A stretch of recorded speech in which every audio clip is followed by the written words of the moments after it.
You're going to relax pretty quickly. As soon as the wheels start turning, your concentration increases, and you go racing.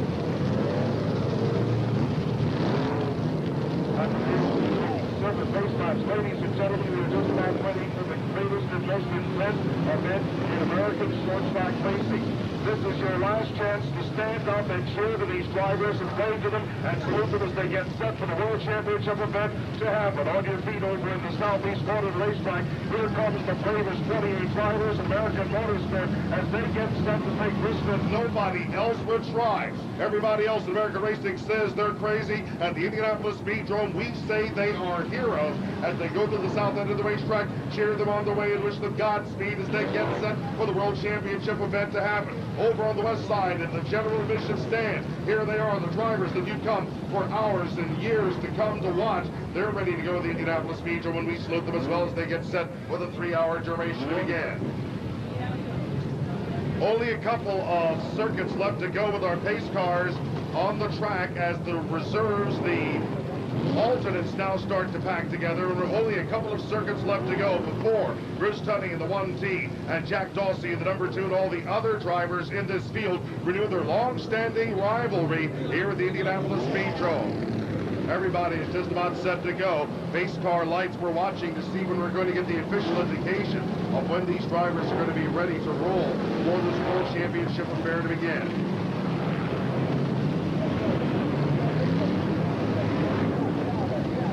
Pace car is now told to get out of the way, and we will begin this circumstance here coming out of the 4th corner as the field now starts to pack together out of the 4th corner. They line up behind the pace car and get set for the beginning of this contest. Out of turn number 4, it will be Dawsey and Tunney bringing them down to the line. At the beginning of the World Figure 8 Championship, as the fireworks light up the night sky, and the battle between Tunney and Dawsey is underway. They run side by side as we light up the sky, and Tunney's got the first advantage in the number 1. Second place to Dawsey in the number 2 as we come down to finish lap number 1. Third place goes to Bill Tunney Jr., breaking all the way from 5th place on the start. At 4th place, the number 51 of Rodney Sizemore. Already we've got a 5-car pilot over in turn number 3 that will bring out our first caution. Getting involved in that one and getting away from it quickly is Steve Fromm in the number 71. And cars are still racing and banging each other and getting picked off by several other major championship contenders, including Mike St. John. Involved in that mess, Jerry Lee Warren in the number 99, the number 95 car of Richie, and the number 00 of Garrigus Sr. And battling through all of that, you've got the number 1 of Bruce Tunney, who's got the lead and is starting to separate himself from the rest of the field. As second place is Dawsey. Third place is the number 7 of Bill Tunney Jr. Then you've got the number 51 of Rodney Sizemore, the number 3 of Rich Fenwick, and several others. Looks as if almost out of it for the moment. Beyond DeLillo in the number 66 as the field comes to the intersection. And in trouble is the number 9 of Leonard Basham, who stops the intersection. Almost gets pile driven by several other cars and barely escaping disaster. The crossover is the number 15 of George Sutton. As already, Jim Fox, we're barely 3 minutes into this race. We've already had ourselves our first multi-car crash. Yes, Kevin, that was very early in the race. It caused the next field out very far, spread them out. Now you have traffic at the crossover at 10. I noticed the rear driver, number 28, has already moved up appreciably. It's in the hunt. You're going for the lead of this race. Unfortunately, Ray Maynard may already be 1 lap down in the number 28 and simply battling to stay on the pack. But watch out at the intersection as Martin and Sutton and Richie barely get out of the way of the major players here as the leader for the moment. As Beyond DeLillo comes off the track, and there are still a whole bunch of guys stopped at the intersection. The leader coming through the intersection, Tunney in the number 7. That's Bill Tunney Jr. in 3rd place, the number 7. As we've got one car that may be in trouble at the crossover already is the number 38 car of Jimmy Foster. Now he gets back underway. We'll stay in the green as we work to the 3rd minute of the 1st hour of this World Championship event. Going for a spin over there at the south end, the north end of the racetrack is right at the 0. He'll get back underway shortly. The leader so far from the beginning of the event was Tunney in the number 1T. Tunney somehow managed to get the jump on the rest of the field as the number 1T has the advantage. They're now moving up immediately. To challenge there is the number 2 of Jack Dawsey Jr. And Mike St. John in the number 36. Looks like he is going 1 lap down to that car they saw him in drumming a short amount of time. Here's the fight that we've been expecting between Dawsey in the number 2 and Tunney in the number 1. As those drivers are come flying out of the fourth corner, already working in heavy lap traffic. 2 and 3 abreast as they come to the intersection. And Jim Fox says they're going 3 wide already in the lap traffic. We had anticipated that it was going to be Dawsey versus Tunney. We didn't think it was going to be this hot, this fast. It's going to be a very fast evening out here. The pace is already very, very fast, very intense, and the traffic is already very intense. Attrition is going to play a role in the race tonight. And how much attrition we don't know. So far, everybody has managed to avoid trouble in the crossover, although there have already been some close calls there. Although the big multi-car that you had did not bring out a caution. The announcement it was over in the third corner. Here's the number 1 of Tunney coming through the intersection with the number 2 of Jack Dawsey Jr. right on his tail. Dropping back a bit in third place is the number 7 of Bill Tunney Jr. Fourth place is the number 51 of Rodney Sizemore. Fifth place is the number 1 of Bobby Dowland, and then you've got the 33 of Greg, the number 21 of Wayne Arnold, the number 3 of Fenwick that are in that big mess as they're panning out 3 wide in heavy traffic. This is where things can start to happen. There's Dawsey up alongside and past the number 1 of Tunney for the lead coming out of the second corner of what will be the 14th lap of this race. And this is the second leader we've had in this event as Dawsey waits until he has a shot in traffic to move up into the lead. Tunney does not give up as they come through the intersection and they split their way between lapped cars. Dawsey making the first moves in 3 abreast traffic to try to make it up through that intersection, moving past the Washington driver in number 49. And as that Washington driver, Essling, goes a lap down, he is not going easy because he is giving the leaders all the trouble and all the situation they can handle as we start to get really intense here as we see the numbers 2 of Dawsey still having the lead. Number 1 T of Tunney in second place. Watch out, Foster almost went the wrong way on the track. And the 77 of Gerges Jr. almost got hit by Ritchie in the number 95. All of that on a typical figure 8 lap in which there is no such thing as a safe place to go. Now we're watching some battling start to go for what I believe is the third spot between the number 1 of Dowden, who got hit by Mainer's number 28 as he went to the first corner trying to stay up with the number 7 of Bill Tunney Jr. And there's the number 1 of Tunney coming down to the inside underneath the center marker tire to make a move in 3 abreast traffic and retake the lead on lap number 16 of this World Figure 8 Championship as we come down to finish about 6 laps of this contest. Coming down to 2 hours and 54.5 minutes left to go in this contest. Now it's Dawsey around Tunney coming out of the fourth corner of lap number 17 to retake the lead. We've had ourselves about 3 lead changes so far in the early paces of this race. And again, the leaders, 2 Dawsey and the number 1 of Tunney, have pulled about a stretch ahead of the battle for third place between the number 7 of Bill Tunney Jr., number 1 of Dowden, and the number 51 of Rodney Sizemore. I'll call that your race for position number 3. Back in 6th place unofficially, I'll give that one to the number 3 of Fenwick, and then you've got the number 33 of Doug Gregg, and I think for the moment, that's all you've got on the lead lap. As again, it's Dawsey in the number 2, and Tunney in the number 1, coming out of the fourth corner in heavy crossover traffic, trying to maintain the pace and keep on going. As there's Tunney to the inside of Dawsey, coming out of the second corner, the 21st lap, midway through the second minute of this race. Dawsey kept on going to the intersection while Tunney hesitated. Tunney makes up the ground out of turn number 4. They are side by side for the lead of the 21st lap of the World Championship. And Brown got spun coming out of the fourth corner in the Florida car. He gets restarted. He has to be careful not to go down another lap. Now it's Tunney up in front as they come to the intersection on lap number 22. Jim Fox, this is an endurance race. It is not a sprint. Somebody forgot to tell the drivers that are up in front. This is a world record, man. People up here to watch this. If you'll notice, these cars are all more or less fun. There's not real slow ones and real fast ones. They are incredibly competitive. It's driving, it's skill, and guts all in that crossover at one time. And the ironic thing is, right at the intersection, how did the leaders get through there? You were talking about depths of the crossover. There's the best example of it. The young driver, Ritchie, almost took out both of the leaders. I did not think there was enough room for them to get through Jim Fox. I still can't believe we didn't have ourselves a 4-car crash. At this speed, milliseconds make a difference in this. And there's Brown meandering through the intersections of Phalanx. Some 8 cars come piling at him at full speed. They're the leaders, putting Jeremy Warner, number 99, another lap down. We are midway through the 7th minute of this first hour of the World Figure 8 Championship. And Maynard barely gets out of the way of several drivers, including Doug Ring. The number 52 car stops just short of the number 1 of Tunney and the number 2 of Dawsey. Those drivers at the crossover, crash between Brown and the number 98. Number 98 of Scott Martin, and the leaders almost got caught up into it. Also involved the number 71 of Steve Frost. As let's see if Frost can get out of the way. He almost took out Mike St. John. Frost, number 71 car, is sideways to the west of the field. That'll bring out the first caution of the race. 2 of the 3 drivers in that crossover crash managed to keep on going. The number 98 of Martin and the number 55 of Brown managed to keep on going. Brown has gone to the pit. Now Scott Martin of the number 71 gets restarted, as will come down to caution for the first time. And by the standards of figure 8 racing that we run in this World Championship, Jim Fox, that was a fender bender. That was just a minor altercation. Tires are still on, suspension is still here. He's back to racing.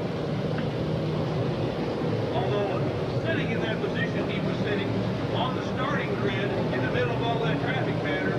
You worry about not only the original collision, but a second collision could take you out while you're just sitting there waiting for your car to restart.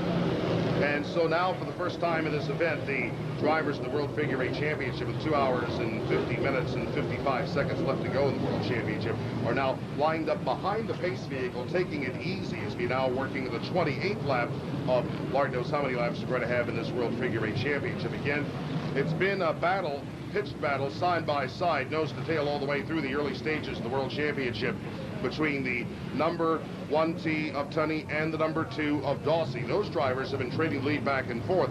Most recently, it was Tunney up in front, but as we come down to restart after an extremely brief yellow flag period, it'll be these drivers side by side coming out of the 4th corner, and there goes Tunney down to the inside of the right-hand turns, number 1 and 2, again doing battle with Dawsey through the 1st and 2nd corner.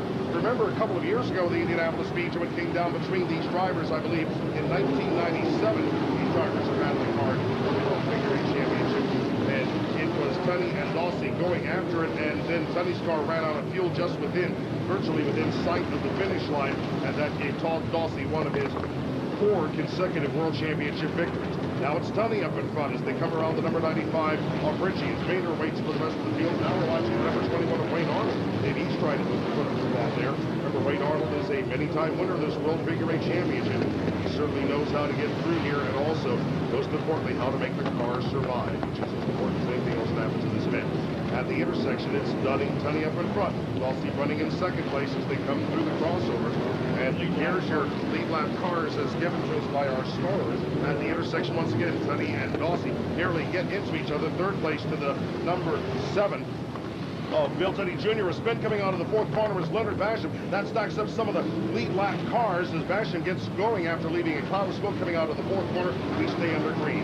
After 26 laps, they were running this way on the lead lap. 1T Tunney was in 1st place. 2nd place was the number 2 of Jack Dawson Jr. 3rd place, the number 7 of Bill Tunney Jr. 4th place, the 21 of Wayne Arnold. 5th place, the number 1 of Dalton. 6th place, the number 51 of Rodney Sizemore. Then you have the number 15 of George Sutton. And Sizemore stops just short of the intersection to keep running into the number 9 of Leonard Basham. Basham keeps on going. Sizemore does as well. And Sizemore is now very close to going in danger of going a lap down because he had to stop for a car at the intersection. And the only driver on the lead lap at that point was the number 3. Watch out, 3 cars have crashed over in the 1st corner, and one of them was one of our last lead lap cars, the number 3 of Rich Fenwick. Fenwick has the entire bashed in right side of that car, and he's high centered on the marker tire. That will take Fenwick out of the lead lap and cause our 2nd caution of the event. Oh, that's the worst thing to happen when you have a car that looks badly damaged and probably is capable of getting back in the event, but then to have the side bashed in and then have it high centered on the marker tire, that's embarrassing on top of everything else. Oh yes, it's embarrassing, but also very frustrating. You know the car is capable, you know you're worrying about, is the tire broke, drive shaft, why can't I move? He's very intense. But Kevin, I want to point out something here. The 2 lead cars have changed leads several times. And incredibly, if you look at the sheet metal on both of them, neither one of them have traded any paint. A remarkable driving job on part of both of them under the tension and under the speed of this particular event. We're working the 36th lap of this World Figure 8 Championship, and we're about 12 minutes into the race. And the number 2 of Dawsey, the number 1 of Tunney have traded the lead back and forth. For the first time this evening, we're bringing out one of the last chance wreckers to do its job on the number 3 of Fenwick. Fenwick's okay, it's just that car is high-centered on the marker tire over in the area of turn number 1. And as a result, he's going to have to get some assistance to get off the track. Well, how are our alternates going so far? I don't believe we've really added that many alternates, as the number 3 of Country Brown, number 83 of Country Brown, the number 9 of Manny Aguilar, Wisman, Snap, Trine, Armour, and the others. We have not yet seen that much of their presence, but they're going to have plenty of time to race here at the Indianapolis Speedrome. Okay, here's our first "you got to move the car or else" announcement. Jim Fox, you're used to that. Suburban Tire, cars parked over there have to be moved now. Also, it says HB Tiffany Canal something. HB Tiffany Canal. 3 marks. I'm not sure what that is, but the one that really counts is Suburban Tires. Car parked over there have to be moved now. Suburban Tires, those of you parked over at Suburban Tires, you got to park the car, you got to move the cars, or somebody's going to be really unhappy with you. Oh, well, there goes the number 3 of Rich Fenwick, almost running over one of our track workers who made the mistake of getting in front of him. Fenwick's not even going to make a pit stop, but the side of that car bash did. That's about the way you used to drive. That's too far from your heart to hurt you, so sheet metal's there, the wheels are still up, he's going to go back to racing. He doesn't want to go into the pits, loses that valuable time, loses a lap, maybe goes down, puts him in a bad traffic pattern for the crossover. Now, 2 drivers have stopped over here at the crossover, and I think one of them is just old-fashioned stalled. That's the number 69 of R.J. Norton and the number 22 of Chris Green. And also stopping over there to kind of check things out on at least one of his customer cars is the number 33 of Doug Gregg. Not sure where Greg is going. I don't know if he's going to give a push or a pull to the number. Now we understand. Here's the indication is those 3 cars that are stopped there are being stopped because they passed the pace car when we were staging things to come down the yellow. One of the things that you don't do is to pass the pace car when we have put the field down to yellow, and that's the situation with those guys. They were stopped because they passed the pace car rather than penalize them later. We've adjusted the lineup and the running order. As we get set for the restart this next time by, leaders 1T Tunney, second place the number 2 of Dawsey, third place the number 7 of Bill Tunney Jr. In fourth place, you've got the number 1 of Bobby Dowd, in fifth place the number 21 of Wayne Arnold, sixth place the number 51 of Rodney Sizemore. Back onto the racetrack with both left side bodywork missing, the number 71 of Steve Ross. He was involved in our first real crossover crash of the race. Again, no harm, no foul. They'll just put that car back together as we roll down to the restart. This time it's going to be 3 cars in immediate contact for the lead as the first of our alternates, Country Brown, comes onto the racetrack at 2 hours, 44 minutes, and 30 seconds left to go. Country Brown barely gets out of the lane. Now, 3 car fight for the lead between the number 1 of Chris Tunney, the number 2 of Dawsey, and now the number 7 of Bill Tunney Jr. is into the fight up front with the number 1 of Bobby Douthit running in fourth place. You've got your top 4 cars coming through the intersection, nose to tail, battling hard for the victory. And the 83 Country Brown came to the intersection, almost took out Wayne Arnold at about half the field. And now Richie spins in the crossover. Everybody else comes over him, and Richie's going to have to find a way to get out of the way of the rest of the field because Richie, the rookie, the number 95 car, is in a bad place. He's trying to get out of the way, get out of his own way, and stay on the lead lap, but still, Richie's car, number 95, may have stalled. We'll have to keep the track on Richie's number 95, leading up to the intersection, and almost pulls out in front of the leaders. Watch it gets back underway. Through this last section, we now see the number 1 of Dawsey trying to pull away from the number 7 of Bill Tunney Jr., but in turn, the number 1 of Bruce Tunney is starting to get away from all of those guys.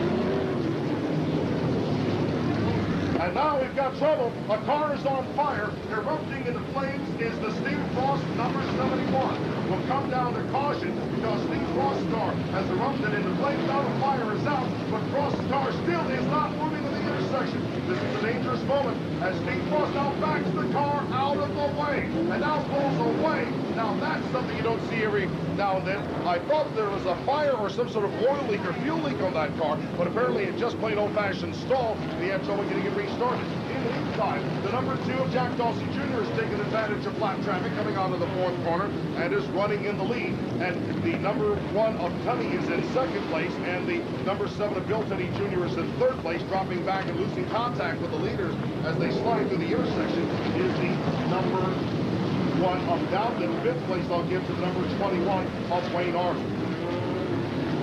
And now the brothers Tunney are running side by side, but for second place as Bill Tunney Jr. just behind his brother Bruce. And now for the first time in this event, we've got a driver that has something amounting to a breakaway, as number 2 of Dawsey has a lead of about 4 lengths. That, by the standards of this event, is a big advantage. That's the biggest advantage that anyone of the leaders has had at this point, Kevin. And there's Dawsey to the intersection finding some clear going. But how long is that big advantage going to last? I don't think it's going to last long. Not very long, Kevin. It's already gone. At the intersection, first they have to watch out for Foster and Martin and a whole bunch of other drivers. Now the battle continues for the lead as the number 1 team of Bruce Tunney has now caught up to the number 2 of Dawsey and almost gets cut by phalanx of drivers that includes Mike St. John and Country Brown. As Ford spins over in turn number 1, gets restarted in turn number 2. The leaders come and charge into that first corner just after that spin took place. We are now working the 50th lap of the World Figure 8 Championship. Likely only 1/10 distance, 1 increase distance for about 20 minutes into this event. And it's once again the pitch battle between the number 2 of Dawsey and the number 1 of Tunney. Those drivers attack for the lead as we go to the first corner of the 51st lap of this contest. Tunney all over Dawsey as they come to the intersection. Watch out for Maynard and several other drivers. And through the intersection in third place, the number Tunney car almost gets hit. And now there's almost a crash involving Anderson. Anderson is slow in the crossover. Everybody just barely getting around Anderson. The number 42 just barely gets out of the way before he makes it. Now there's the number 00 of Gary, a senior, who's involved in one of those early wrecks. He's got restarted. And now to the intersection comes Anderson, this time in full speed, and across the front of a phalanx of 4 drivers wind up 4 wide.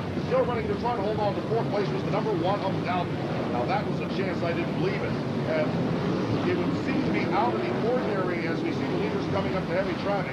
Don't concentrate on this fight for the lead. Dawsey picked off by traffic. Low side move by Bruce Tunney through turn number 3. Takes over first place. Now Tunney's almost picked off by traffic as they come out of the 4th corner. He'll go in 4 wide on the outside. Tunney got hit by the car right. Turned around and almost spun it. Kept on going, but he loses the lead to Dawsey. As Wright has beyond a little crash, and Wright's number 0 car is stopped in the middle of turn number 1.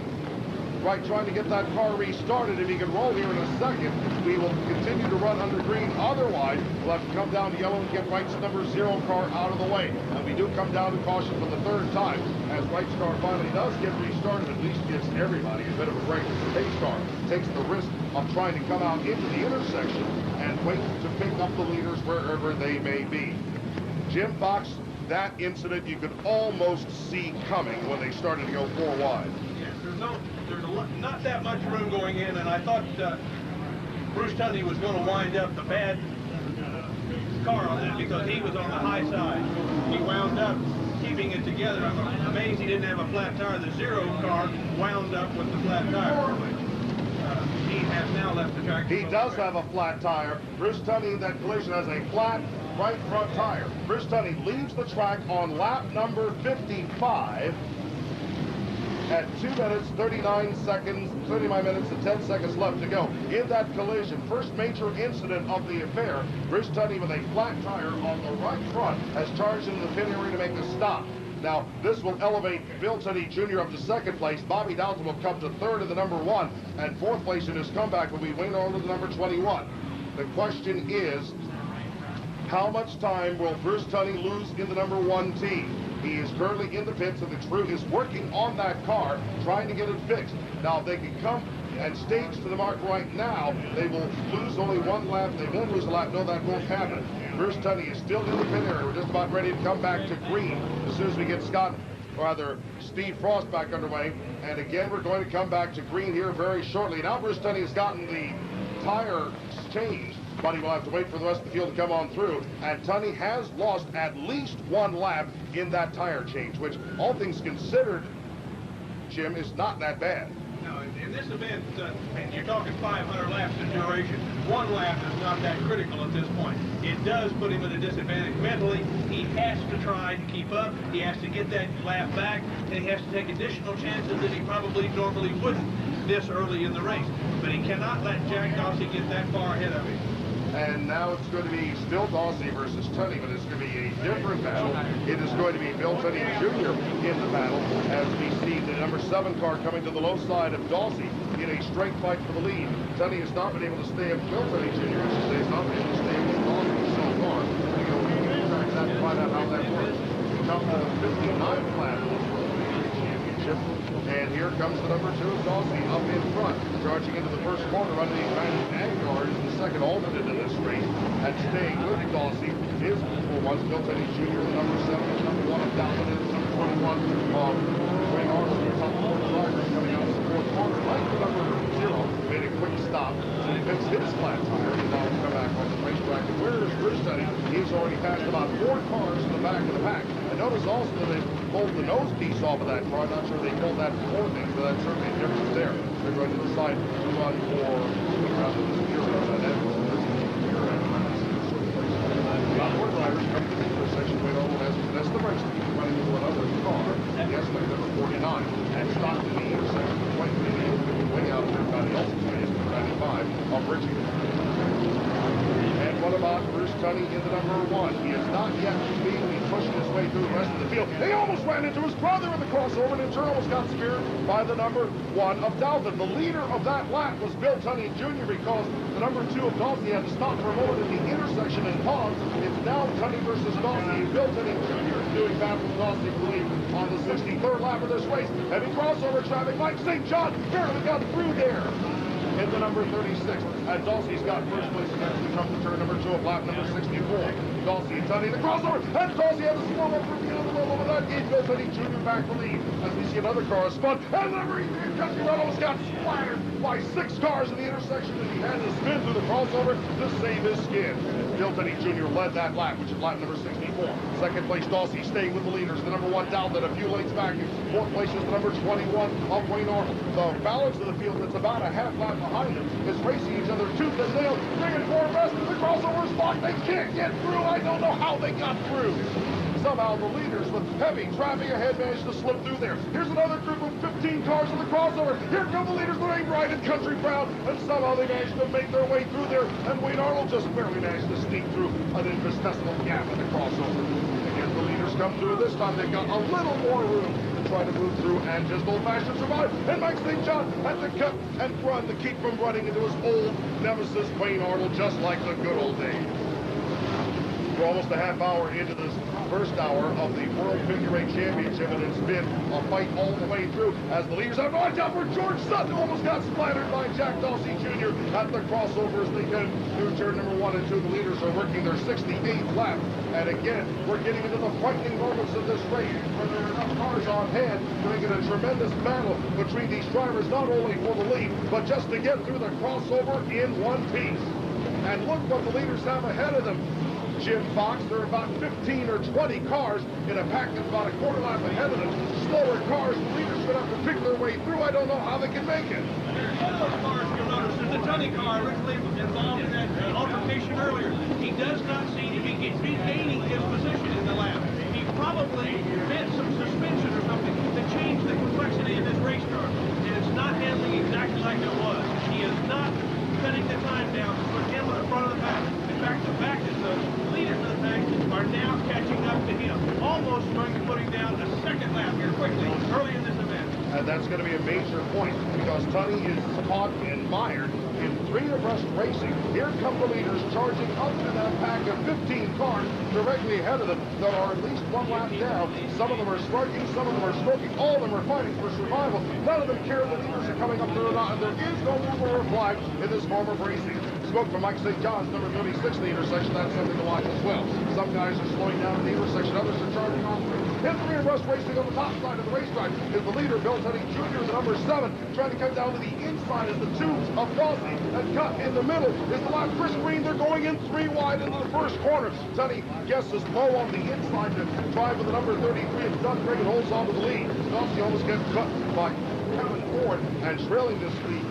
And now starting to hold back to save his skin in the number 1 is down to 4th place is Wayne Arnold, running clean so far in the number 21. 69 of Norton, held back, almost ran into a car head on as he circles through. What is Norton doing? There's Vader getting clipped by the number 9 of Aguilar, who spins the number 83 country ground, and through it all comes the number 51 of Roger Sonicor's Leonard Basham. Almost got hit by Green and by Eslick. And in the middle of all that, the leaders almost run into the number 51 of Rodney Sizemore, the intersection, as they're trying to put the number 3 of Rich Hermick another lap down. And Bill Tunney Jr. is close to putting his brother Bruce 2 laps down in this World Championship. All of that on the 75th lap of an amazing and spine-tingling and uncontrollable event.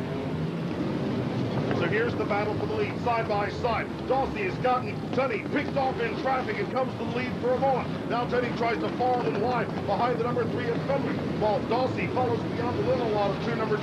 And now Tunney is first, is the last guy to get on the brakes going to the corner. 3 wide in traffic. Dawsey's got the advantage on the inside out of the 4th quarter. He will retake the lead as they stay 3 wide in traffic going into turn 1. Beyond a little slam, the number 2 of Dawsey and cut down his right front tire. Beyond the low, the number 66 hit Dawsey and cut his right front tire down. But Dawsey wants to make a tire stop under Green. This is a major change in the race, as the guy that was the pole sitter and had been part of the fight all the way through got slammed by the New York driver, cutting down his right front tire. This is going to be a major difference for Bruce Tunney. It was a yellow flag pit stop, and a car spins over in turn number 1. That's the number 1 of Dowden, who had been running in 3rd place, who got involved in that same group involving the number 66 of Biondolillo.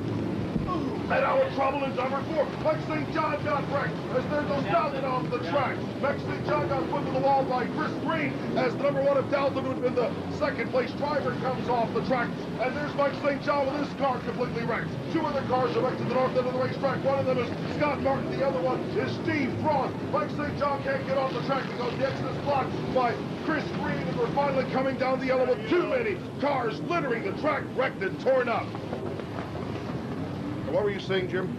Sometimes no flat tires and stuff going on. Well, yeah, we've got lots of flat tires, in a couple of cases, flat race cars.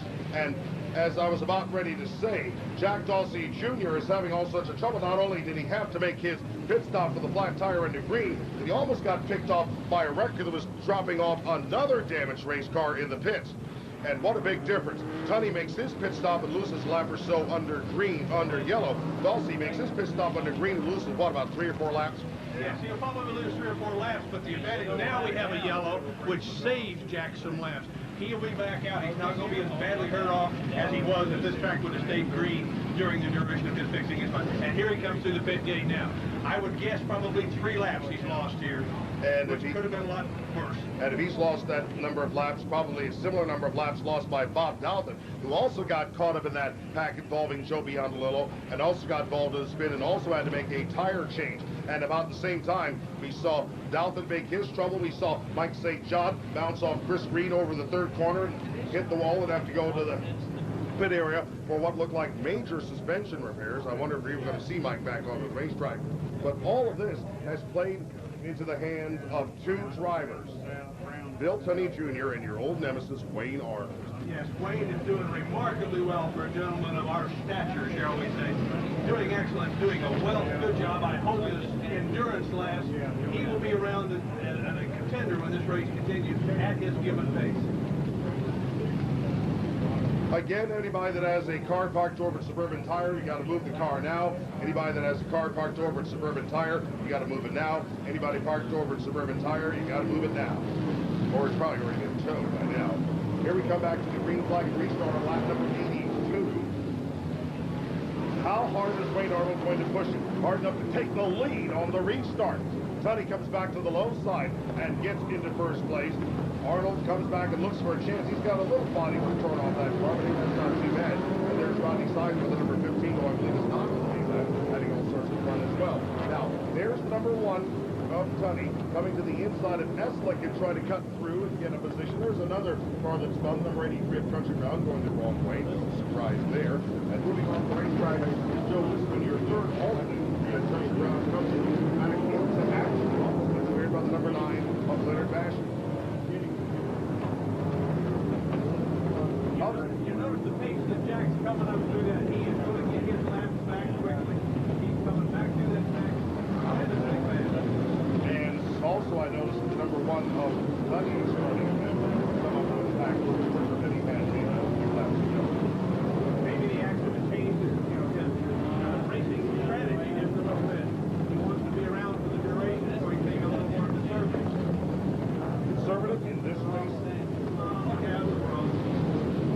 goes somebody's air cleaner cover. It goes flying around, and that's just a little metal disc. No harm, no foul. That's not major debris. Somebody else come off the track. That's country round number 83. Not watch out. Here comes country. Number 33 of Doug Gregg almost getting a pile driven by number 9 of Gunner Bash. And your three riders that are circulating returns number 3 and 4 continue to have all sorts of fun. Number 7 of Gunner, number 21 of Arnold, and the number 51 of Rodney Sizemore. Well, Rodney just might be in third place, although I'm not sure if he's on the lead lap.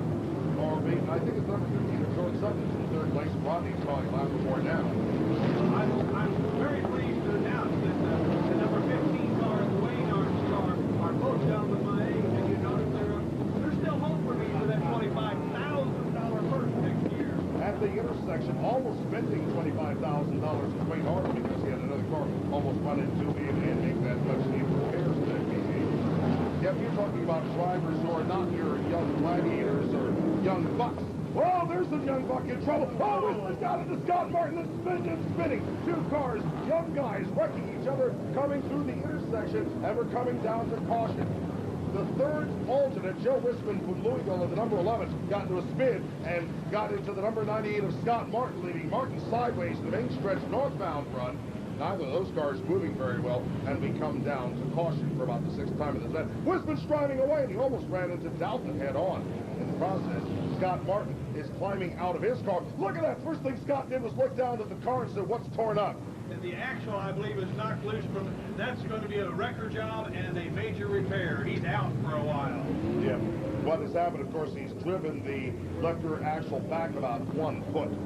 That can be fixed, but it's no fun, and not on a warm night at a racetrack with all sorts of gravel around you. That's where your pit crew comes in. The guys have been faithful to you and worked hard. The sponsors who put up the money. Somebody's going to have some parts and some good help to get that car off the racetrack and fixed and back on. Scott Martin's being told he may have to ride off with it, or I guess he's putting the steering wheel back on, so at least he can make an adjustment there. Here comes Last Chance Towing to do their duty. As Scott Martin's still a little slightly unhappy about the way things turned out. Most people are after they get wrecked. After all, this is a racetrack. That's the part that is disturbing him is he's not in the hunt now. It'll be a while getting fixed. He will finish. He'll probably try to come back out, but he's not going to be on that lead lap, and that's where every gentleman out there, every car out there strives to be on that lead lap, because you have to be leading that lead lap to be up in that contention, to have that respect, to have a chance at that trophy. You can't be in the pits and be making the money out here. Well, didn't you finish in the pits at a 3 hour and get second or third or something like that once?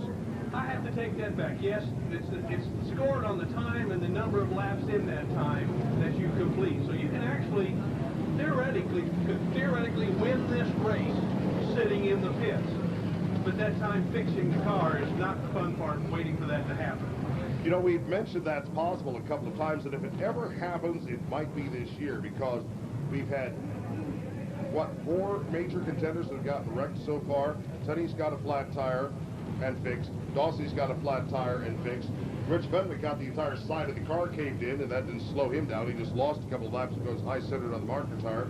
Mike St. John got wrecked. We haven't seen him. I wouldn't be surprised if they parked that car. He'll be back. I'm sure his crew is working very diligently, but it was just merely that suspension on the right front, A-frames, things like that. He'll be back out. So far, the only drivers that haven't gotten comprehensively wrecked in the leaders have been Tunney and Wayne Arnold. Of course, they're running first and second. And there's a little ground effects dragging, but the car is intact. Even Bobby Dalton had a flat tire after he bounced off of several other cars. We're in the process of doing some cleanup work over here in the approach to the third corner, and everybody else is slipping through there. I love Roger Maynard's number 28. That's a race car. I mean, all these other things are airplanes. That's a race car. Well, they're all race cars, but that particular car has just an air of finesse about it. I mean, those kind of cars, if you'll remember, there's a lot of pictures around this track of cars that look like that years ago. Well, the body styles have changed, but the spirit hasn't. Now, the East Coast Modified, and that's basically a modern race car with an old East Coast Modified coupe body from the 1940s. Midwestern cars were full frame cars, but the East Coast cars were cut down cars like that. You used to see that sort of thing running in the dirt tracks over the East Coast, places like Flemington and the old Langhorne Speedway, places like that. Again, that looks like the sort of car they used to run when you started coming up. Let's not talk about my age, okay? Getting set for the restart here to begin lap number 95. Again, Wayne Arnold gets the jump on the restart and tries to cross the bow of the number 7 of Tunney. But Tunney slips up the inside and challenges Wayne for the lead. They almost touch in turn number 1, and Tunney clips the marker tire over the second corner. Tunney did that a lot in previous World Championship races, ended up wrecking the car in the process. Another flat right front tire for Rich Fenwick, who drives off the track to number 3. Wayne Arnold now leads a second lap in a row. And now up to the inside comes the number 7 of Tunney to take the lead away from Arnold. And Arnold really does not quite hit that hard until they get to the point where he's got the advantage to the inside turn number 3 and 4. There is Wayne Arnold fighting hard, but fighting smart, staying in contention, putting pressure on a kid that he probably knows has driven extremely hard in these races, and also has a way of breaking the car. Trouble is reaching, spins coming out of the fourth corner, facing the wrong way, backs out of the intersection, almost driving Aguilar. Richie manages dodge another bullet. Comes onto the racetrack, just some leaders move on. I got unofficially 7 lead changes in that first We're looking at 7 lead changes in the first half hour of this race involving 3 cars, not involving R.J. Norton. Spins over the south end of the racetrack. We've had Jack Dawsey Jr. in the lead. We've had Wayne Arnold in the lead. We've had Bruce Tunney in the lead. And we've also, of course, had Bruce Tunney in the lead. They're in the Goodyear tire lot over there, just about 2 miles in. Well, I don't know if you can hear us or not, but if you parked over in the parking lot of the Goodyear Service Center on the south side of Brookville Road, you're in trouble. They're going to start towing cars there again. I don't know if you can hear the sound of a trouble with the crossover beyond the Willow. Gets into the number 22 of Chris Green. That tears up the right front corner of Beyond the Willow's car. Messes up Green's machine. Sits Beyond the Willow's number 66 is far enough out of the way of the crossover. He will not come down the yellow. But the caution might come out if Schrum in the number 31 can't get going again, and Green is having trouble getting his car off the track because the front end is torn up just enough. Beyond the Willow tries to drag his machine off the track. Snap finally gets the 31 to roll through the intersection, almost gets too much attention from Ford's number 50. And Chris Green has torn up the radiator. He's dumped a lot of water and oil on the track right at the top end of the approach to the third corner. So Beyond the Willow, who also left his own fluid trail behind from a smashed radiator with number 66's helmet on this side of the track. And there goes Maynard spinning. Maynard may have blown up something in that number 28. Trouble for Maynard's number 28, that neat-looking old modified style car. Stops at the south end of the racetrack trying to find something to do in the process. He caught and spun the number 31 of Snap. Oh, by the way, Mr. Fox, the number 2 of Dawsey looked like he was on the charge. Now he's off the track. Just when Dawsey was getting close to getting a lap back from Tunney, he is now moving very slowly off the track, and he does not look like he's really rushing down there into his pits to make some sort of repair. That might be something big time wrong with Dawsey's car. That did not look good, Kevin. The way he slowed through those pits. He could have had a major engine trouble or lost power of some kind. He was not the usual Jack Dawsey in one of the pits. Because if Dawsey had a major problem in that car during green flag, he would not have just kind of meandered through there like he was on a Sunday drive looking for a parking spot over at the Castle Square Mall. No, he would not. He had a hot foot if he had put radar down on him at belly speed. And so, with both of the Long Island cars wrecking on the racetrack, and with the defending 4-time champion pitted and not apparently coming out very quickly, suddenly it's Tunney and Arnold. And that's about it. Down, Bobby down there. In a marker tire, like that. But he's doing well. He's doing his position on his lane.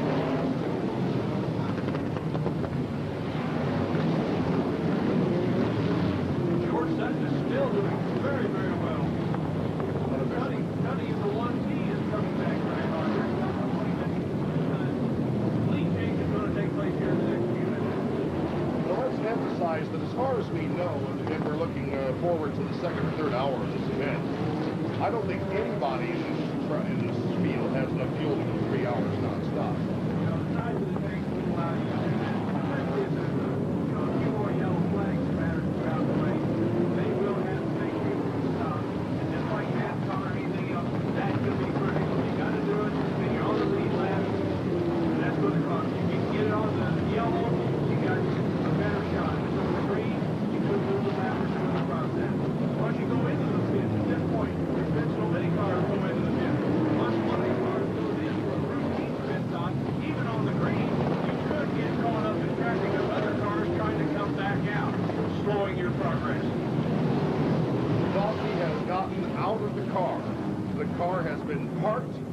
their pit area. The defending four-time World Figure Eight champion is out of the race.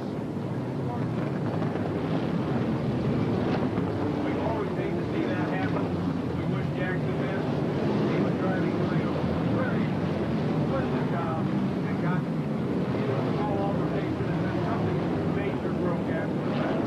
Altercation on the racetrack. Battle for the lead. Fanning around Rich Fenwick, 2 and 3 wide. Bouncing off Fenwick, taking the lead. Wayne Arnold at number 21 at the end of lap number 113. Riding back to retake the lead on lap number 114 is the number 7 of Bill Teddy Jr. Arnold jumps the car over the marker tires, almost flips it, keeps on going, loses only a couple of lengths in the process.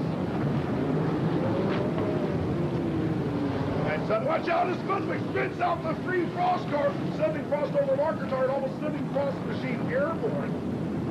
And that happened right in the vicinity of the leader as Frost tries to lift the number 71 car one place or another. There's not much bodywork left on the right side and left side of that car. Frost has got sitting there would have been too good of a view of the cars as they come sailing by, including the first place Sonny and the second place Arnold.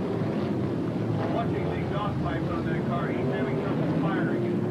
It's flooded, I believe, when he hit that marker tire. The close jumps enough to flood that car. And it's not on the restart. He's trying to back it out on the starter into traffic because of yellow.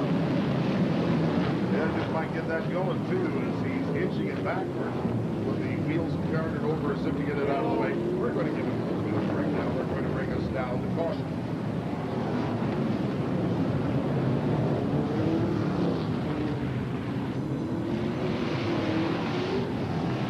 Jim, answer the phone while I make a note of what we're having here.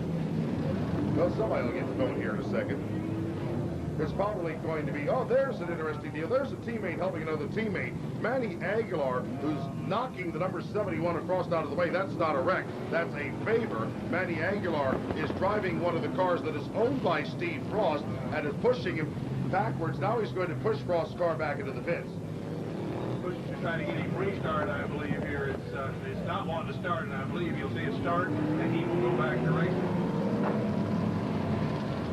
Well, it may take more than just a bump start as Frost's machine is not getting back underway really in a hurry. So Frost is going to need some attention back in the pit area. Here come the wreckers, the last chance towing machines. The first one's going to be staged to the front of Chris Green, the second one to the front of Joe Biondolillo. Remember those cars? It seems like about a half hour ago they crashed coming out of the crossover. They've been sitting there for a while. They've been far enough out of the way, so they've not been considered an immediate safety hazard, so they kind of sat there for a while. Well,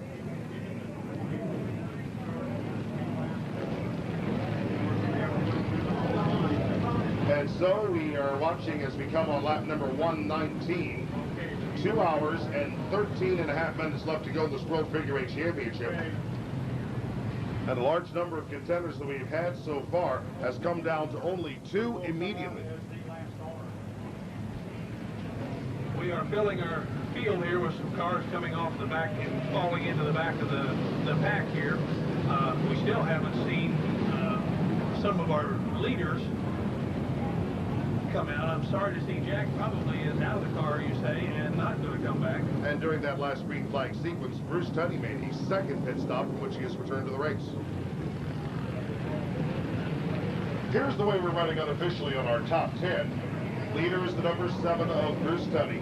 Second place, 21, Wayne Arnold. Third place, 15, George Sutton. Fourth place is the number 1 of Bruce Tunney. In fifth place, you've got the number 1 of Bobby Dowd. Sixth place is the number 9 of Leonard Fashion. Seventh place is Anderson in number 42.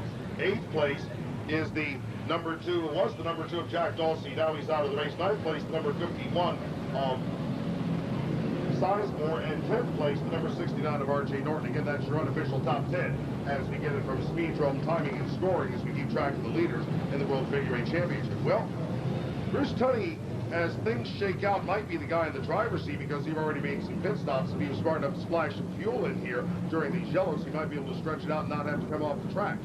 If his pit crew changed the tire and put in the fuel, it could put him into contention later in the race. And out of the fourth corner, we come back to the restart and charge it all over again. Prior to There's number 7 of Austin Tunney up in front.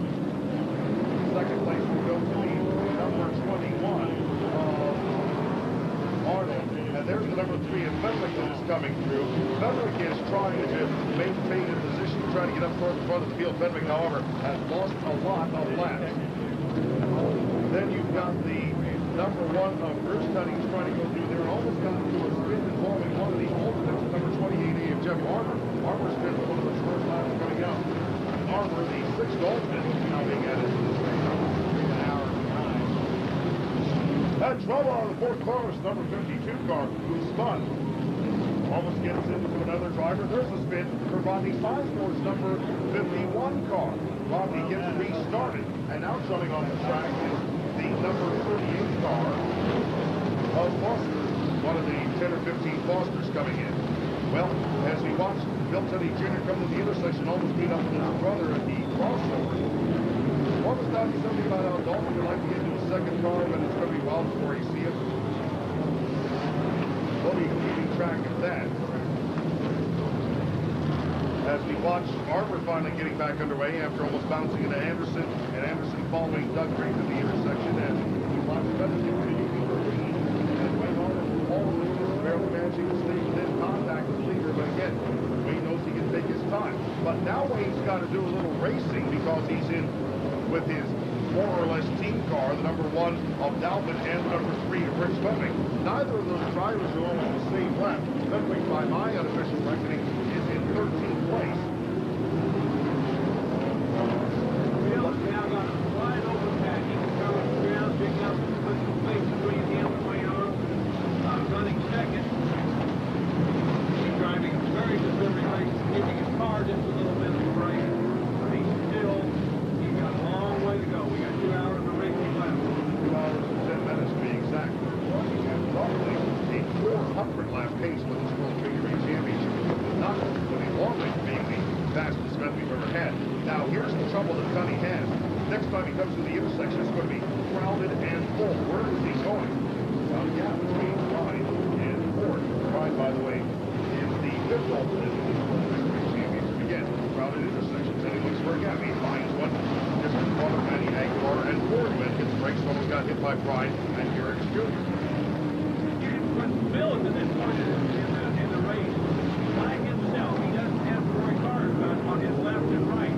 He can pick his own gap. He can find his own hole. When you're running with your other contender, the first 2 or 3 leaders are right together. You don't have that option to go left and right and find that hole. You have to make it what's there. In the meantime, we've got a couple of other interesting circumstances. First off, Bill Tenney Jr. is moving into a packed traffic right now, and he hit and pretty much spun out the Jerry Lee Ward car. In the meantime, there is a race between 3 drivers that are not racing for the position, they're racing each other for hard end in this thing. Number 21 of Wayne Arnold, the number 1 of Dalvin, and the number 3 of Fenwick. Those guys are all over each other, battling each other side by side, and nose to tail and wheel to wheel. That's not for position, they're racing each other because they're racers, they don't know anything better. You have to race every single car on every single lap. You can't let a guy around you because he'll be the one that beats you in the end. You have to pass the guy that's in front of you and then draw in the bead on the one in front of him. In the meantime, Bill Tenney Jr. comes to the intersection as 6 cars ahead of him. The number 49, Eslick, the number 31 of Stamp, Garrett Sr., the number 00. Number 52 of Miller's also in that group, along with Aguilar in 9 and Anderson in 42. Cunning's trying to pick his way through there as we see another alternate joining race, Kenny Payne at number 23. Also that trio that we were mentioning is having all sorts of fun racing each other all around the track. That group's kind of broken up a bit. Dalvin has actually moved from round on and is trying to catch up to Cunning. Bill Cunning is able to get a lap back. Bill's doing an excellent job keeping his nose lead. But like I say, when he's out there, not worried about the traffic right on his tail, he can be a whole lot more selective than he has to be in the length of race that we have here tonight. It's not merely a matter of guts at the crossover. It's strategy and planning. And the bump here and there could cause you a major problem early in the race. Oh, you mean like the bump that we normally just put on Bobby Calvin if you're going to the intersection? Yeah, when teammates do that,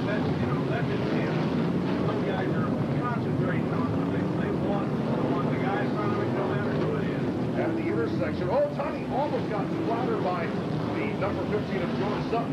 That brings it back to the clutches of Wayne Gordon, who's the second place driver. Indeed, I mentioned that we ever saw the battle for the lead yet again. It looks like Tunney was going to pull away from the rest of the field and go all by himself. Oh, yeah. George Sutton is doing an excellent job.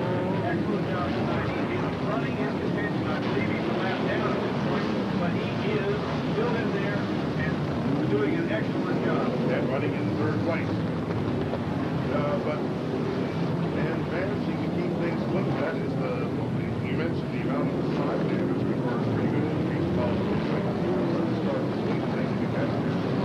That's not only the side damage. You bump a wheel and bend the tie rod, you take away some of your handling, some of your stability. Whoa! And Tunney almost lost all of his stability because of the intersection. Eslick came to the crossover now. Tunney got wrecked. Tunney got wrecked. He was going to the first corner. I believe the number 11 car has gotten the leader, has been wrecked.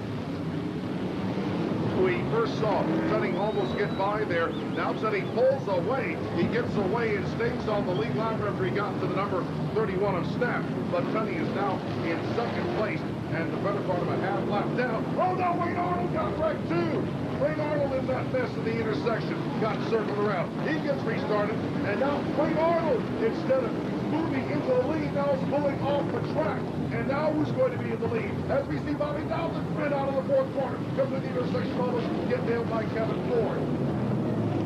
And now we see Anderson off the track of the number 42. As things got weird there, just when we saw that battle for the lead resuming between Tunney and Wayne Arnold, as we saw Tunney get into the intersection, almost get hit by another car, then get wrecked, lost the better part of a lap to Wayne Arnold. Wayne Arnold got wrecked, and now who's running where? It looks as if the number 7 of Bill Tunney Jr. still has the lead. I wouldn't be surprised if he's on the same lap now with George Sutton.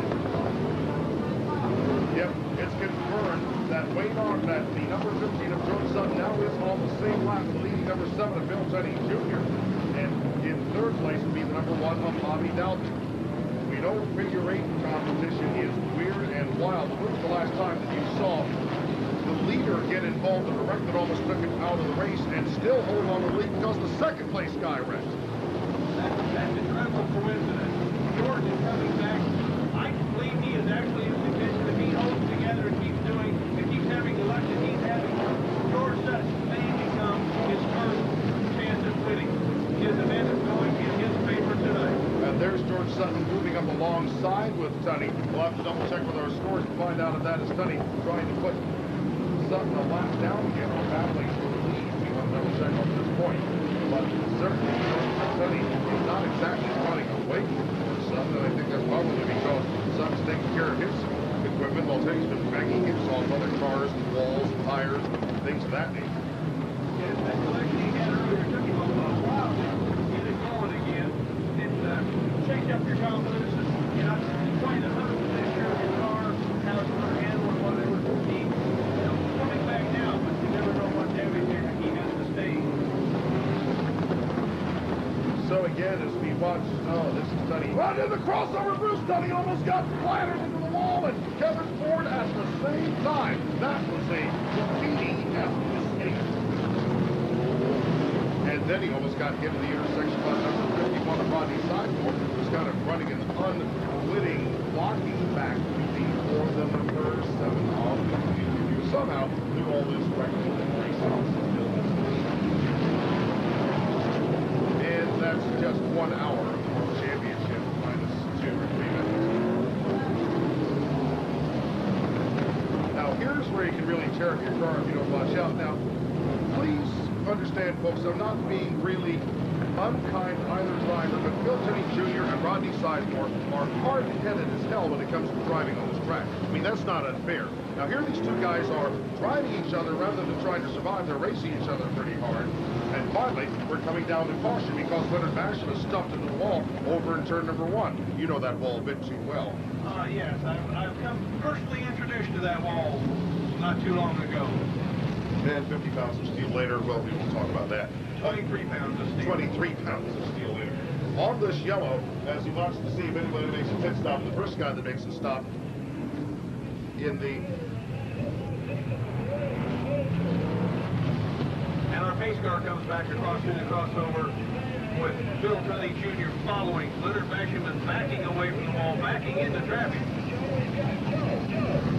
We need I don't know whether Leonard's going to get going here or not. He's got his helmet back on, but he's not making any attempt to start the car. Yep, no luck for him.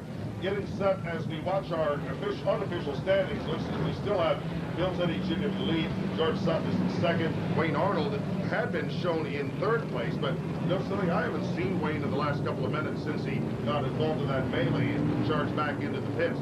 Yeah, when he went into the pits, he went in like Jack Dawkey did, kind of slow. That was not a good sign.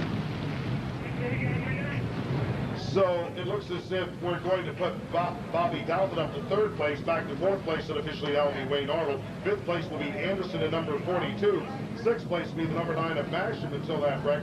Seventh place will be the number 1 Tia Bruce Tunney. Eighth place 51 Sizemore. Ninth place 69 of R.J. Norton. And 10th place the number 52 car, and that's the number 52 of Jeremy Miller. RJ's doing well, you know, for not having raced out here yet this year. He's doing well. He's been a good... Well, RJ has been out here pretty much as a regular driver in the late model championship. This is a somewhat different car than he ran in late model. This is kind of the everywhere else illegal, so let's run into the world championship sort of car.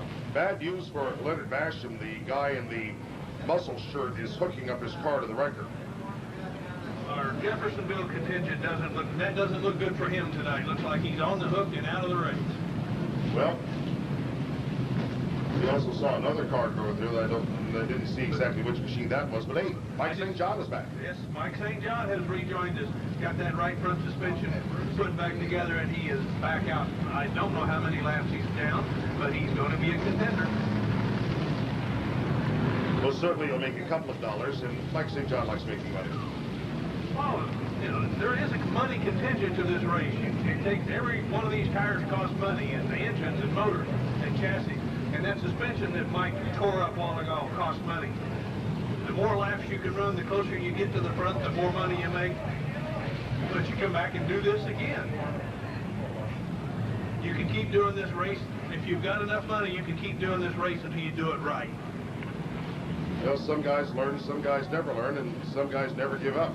Fortunately for us, lots of them don't give up, but most of them do learn. Anderson peeled off of the pack for that restart and came in behind Basham's car, not necessarily giving Leonard moral support because they all pretty much raced in the same part of the state, but also to make another stop. And speaking of stops, there's the number 15 of George Sutton. We've been talking about him being in second place. He went in and made a pit stop, for which he's now returned to the race. And he's going to have to be quick because basically Sutton's going to be the better part of another lap down as we come to the restart, as Bill Tunney Jr. leads them down to the stripe. I didn't even notice what George, if he had a flag or something, what caused him to go to pit. He may have taken that opportunity to put on a fresh tire. Maybe he had one that was giving him a problem. Or he could have wiped on the fuel over the last of the traffic is no more yellow flags in the latter part of this event. And taking his strategy and putting on his gas now might make him last for the duration of the race. And as we work into the second hour of this World Figure Eight Championship, about a minute or two into the second hour of this race. Now notice that the tunnels are up and having all sorts of fun all by themselves, not letting anybody else join the game. You've got Bruce Tunney, one of the dominant drivers in the early stages of the World Championship, who is still trying to get back on the lead lap. By our unofficial reckoning, Bruce Tunney is in fourth place in this race, despite the two pit stops, flat tire, what have you.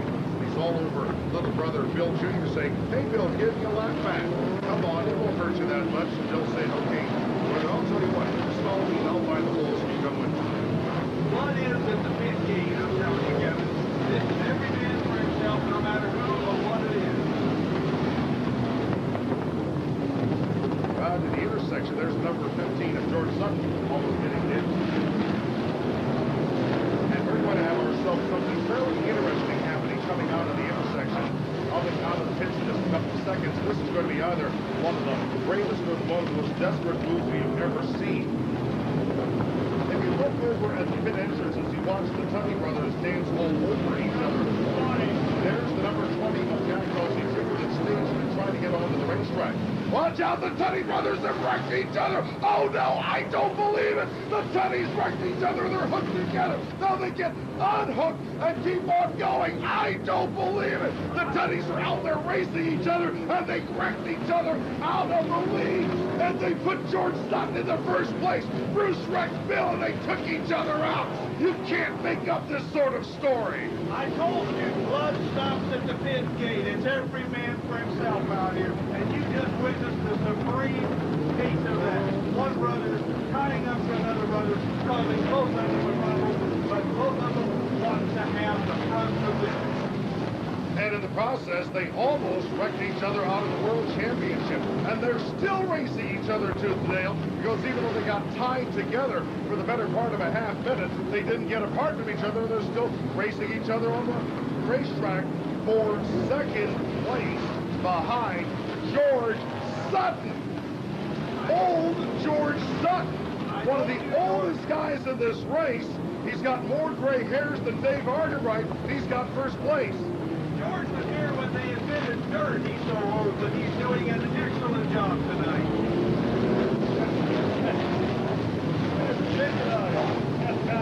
We like George. I'm glad to see it. He gives me, I'm telling you, Kevin, that gives me hope. Next year's my year. I have hope now. George, keep it up. Of course, when he's referring to next year, he's talking about the World Figure Eight Championship, the 25th World Figure Eight Championship, which is going to be $25,000 to win, and that amount of cash plus the guarantee of lots of nice folding green pictures of presidents on it for everybody that just makes a lap of the event is going to encourage the people who really like having money to come out here and race the World Figure Eight Championship. Even old guys like me for $25,000, that should buy a lot of Gatorade, because I'm going to sweat a lot out there, and even probably need some Viagra when it was done. But yeah. I'm in contention. George, keep up the good work. Well, I understand you're into the Metamucil and Viagra cocktail myself. Getting set as we come to lap number 168, and there are about 30 cars in the intersection at any one time. Bruce Tunney is pulled away from Bill Jr. by about 10 lengths, which makes you wonder if Bill Jr.'s car didn't get torn up. Well, he's going to tear it up on its own. Bill Jr. got over the marker tire. They got hit and spun out by the number 10 of Gotti, number 00 Gotti Area Sr. But that was as much an unforced error as anything else. And now he pulled right into the number 59 of Steve Bryan and crashed himself. Now, you thought that Bill Tunney and Bruce Tunney wrecking each other was something. Basically, Bill Jr. there wrecked himself 3 times on the same lap. Yeah, he's the friction of the track is really starting to get to him. That was a driver error. He caused himself. Well, which one? How about 3 in that one sequence? Well, when you make a mistake and then compound it with the other 2. 1 lap down, 2 laps down. Here's the way we're running here in the World Figure Eight Championship on lap number 171, midway through the 7th minute of the 2nd hour of this World Figure Eight Championship. The leader is the number 15 of George Sutton. In second place, a lap down, is the number 7 of Bill Tunney Jr. And about another lap or 2 down in third place, you've got the number 1 of Bobby Dalton.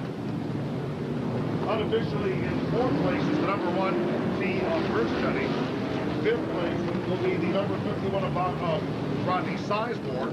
And as we have several cars come slowly through the intersection, including Country Crown and heavily smoking Twitchy, and the number 51 of Sizemore barely gets to the intersection. Sixth place will be the number 69 of R.J. Norton, and so forth and so on. 4 abreast of the intersection, and the number 7 of Bill Tunney Jr. is in it. Boy, getting wrecked really slowed Tunney down, didn't it? Yes, it did. It's destroyed his concentration. Maybe the front end of the car or something down. He is not in a contender as he was earlier. But here again, I look up at the north end. George Sutton doing a fine line around that north end. Here comes Ron Rigdon, another alternate joining the track in the number 19. He's the 11th alternate of our alternate list here at the Indianapolis Speedrome. As I understand, the number 19 on his car is significant. This is the 19th running of this 3-hour race. 5 abreast out of the corner. Doug Gray has wrecked Jerry Lee Ward. They get disengaged. Gray keeps on going. Blithe and happy that the car is just civil run on its own. No, it won't. He broke the tie rod. He got hit by George Sutton. Doug Ray's now nose first into the wall, but he collided with Ford. Greg broke a tie rod. Now he's trapping other cars to the outside that can't move around Doug Gray, and will come down to yellow.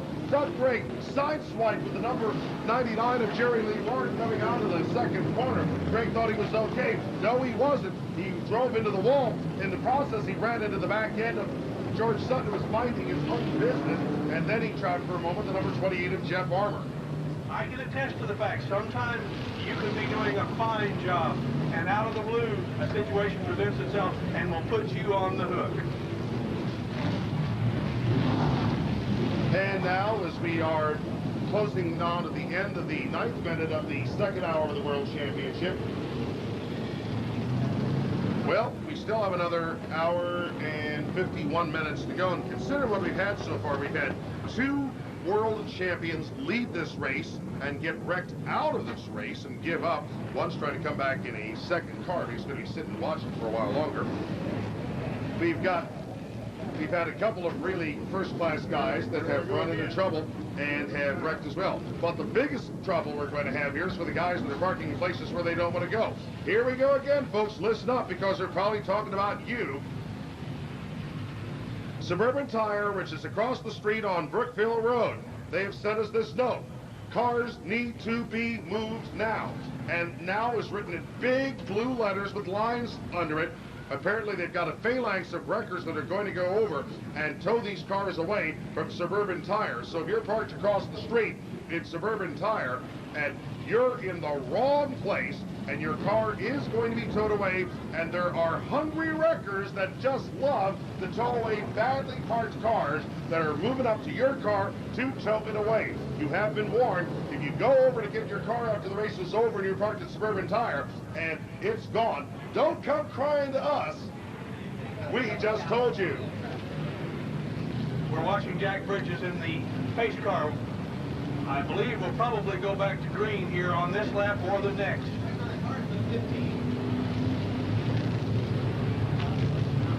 I started to allude earlier, the car number 19, Ronnie Rigdon. His father was chief steward here for several years. Some of you may remember the name, C.J. Rigdon.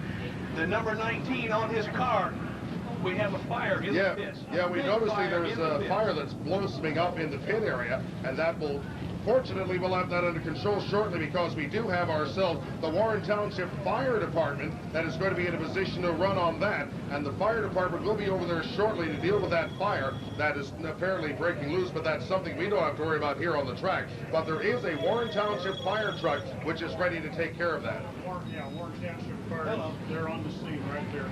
Warren Township Fire Department, we were told, was on the scene immediately when that fire broke loose, and they are in the process of handling that fire problem. In the meantime, everything else is here on the racetrack. We're going to come back to green, since the Warren Township Fire Department did a quick and efficient job of taking care of that fire in the pits.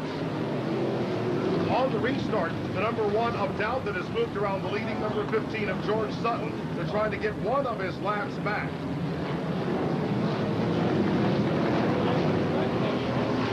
There's number 7 of Bill Tunney Jr. trying to stay up with Sutton in this traffic. And look at this. He is once again dancing in danger zone with his brother Bruce in the number 1. Not that long after both of these drivers took each other out big time in a hook and ladder move coming out of the corner.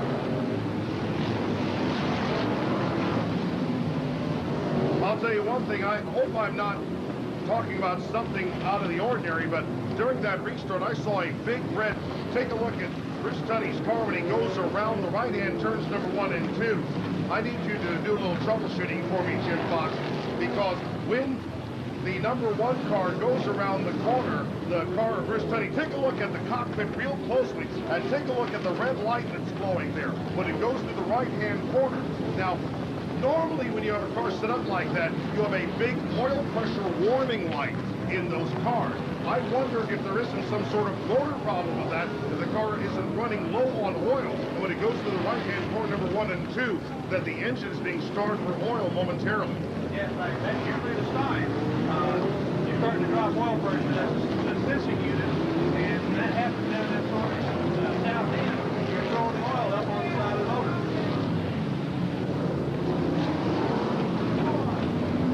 Country Ground covers a lot of territory not to have a collision at the crossover again. Now, we are told now that that pass that Bob Dowden made on George Sutton was not just to get back on the lead lap, it was for the lead. So Bob Dowden becomes something like the 6th different leader of this World Figure 8 Championship, and he did it by persevering, by coming back from an earlier flat tire and battle damage, and by on the restart jumping up to front ahead of the number 15 of George Sutton. Somehow I have the impression that Sutton may not be too upset about that he's just going to ride and watch Dowden go off to the distance and keep his nose clean. Yeah, I believe George Racing's strategy at this point is to keep his car together. We saw such attrition of cars going out with flat tires and stuff. If George normally just bumped another car and gets in, if George can keep his together and his tires up, and I think he took on fuel earlier, if he can last and keep that car together, speed is not necessarily going to be something he needs. The number 1 of Dalton becomes the latest leader of the World Figure 8 Championship, and he just barely escaped disaster in the intersection. But in doing so, he slows himself up and allows Sutton, the number 15, to come back and race for him wheel to wheel as they follow the number 83 of Country Ground to the intersection and almost get into the number 52 car at the crossover, almost making it a mess for Jeremy Miller. Once again, the leaders come to the crossover. They have to watch out for several of the machines that barely get through there. And notice that where Dowden forges through the crossover, that Sutton kind of eases through the intersection as if he says, I don't want any part of this, and Sutton just barely got away for that time. And Bruce Cheney makes the big cutting move to the right to get around all those drivers that Sutton just barely avoided. George is the hardest in the air tonight. He's being conservative. I think he's going to hope that attrition takes care of the faster drivers tonight. He's slowed down. He's being a little more conservative. And working on the leader's 193rd lap, Bob Dowden now has a one-turn advantage over George Sutton. Shown in 3rd place is Bill Tunney Jr. in the number 7. 4th place, Bill Arnold, Number 1 team, Bruce Tunney in 3rd place. Now let's double check and just find out what our running order is right now. Unofficially, we're showing number 1 of Dowden in 1st place. Our latest rundown for our scorer shows number 7 of Bruce Tunney Jr. in 7th place. 3rd place is number 1 of Bruce Tunney, maybe 4th place to the side for 5th place to 7th, 6th place. The number 3 of Bruce Tunney, 7th place to the number 52 of Eslick, rather 52 of Miller. And that's because of 175 laps. We're up to 195 laps now. But again, as we watch cars come to the intersection in close order and in big pack, again, our current indication is the leader is number 1 of Dowden, 2nd place is number 15 of Sutton. And watch out as the number 1 of Dowden almost got shipped over by Mike St. John coming out of the corner.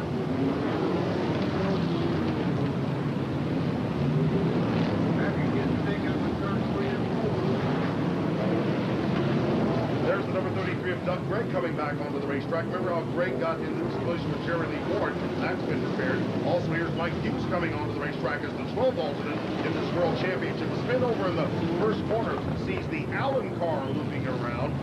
That's another one of the alternates, Billy Allen, the rookie from Michigan, in the number 60, picking up where Louie Allen once feared his red, or actually never feared his red. When I mentioned Louie Allen, you looked at me real funny, Jim Fox. Why? Oh, yeah. All the big drivers are old friends of mine. They used to come down years ago when I was doing this, and old friendships are handled there. You guys see, Billy's picking up where Louie picked off. Louie was the guy that never really disliked the crossover, no matter how many cars there were in play. And looks like Billy has done the same thing. How did he do that? Billy, just like old Dad, cut over to the left where the grate is, where you're not supposed to run regardless, and he just went through there and had a good time. You're not going to win this race stopping in the crossover in every lap. You have to keep up. You have to keep in contention. But you also have to keep your car together as well. So you got to make those holes. You got to go for it. Matty Aguilar looks like he might have stalled in the west side of the crossover, and that could be trouble. Aguilar's kind of bobbing his head back and forth. Oh no, Doug Gregg and Country Brown wrecked each other coming out of the second corner. Gregg has lifted the rear end of Country's car off the track. We're coming down to caution because of that, and because the number 9 of Manny Aguilar is stalled. Oh, this is embarrassing.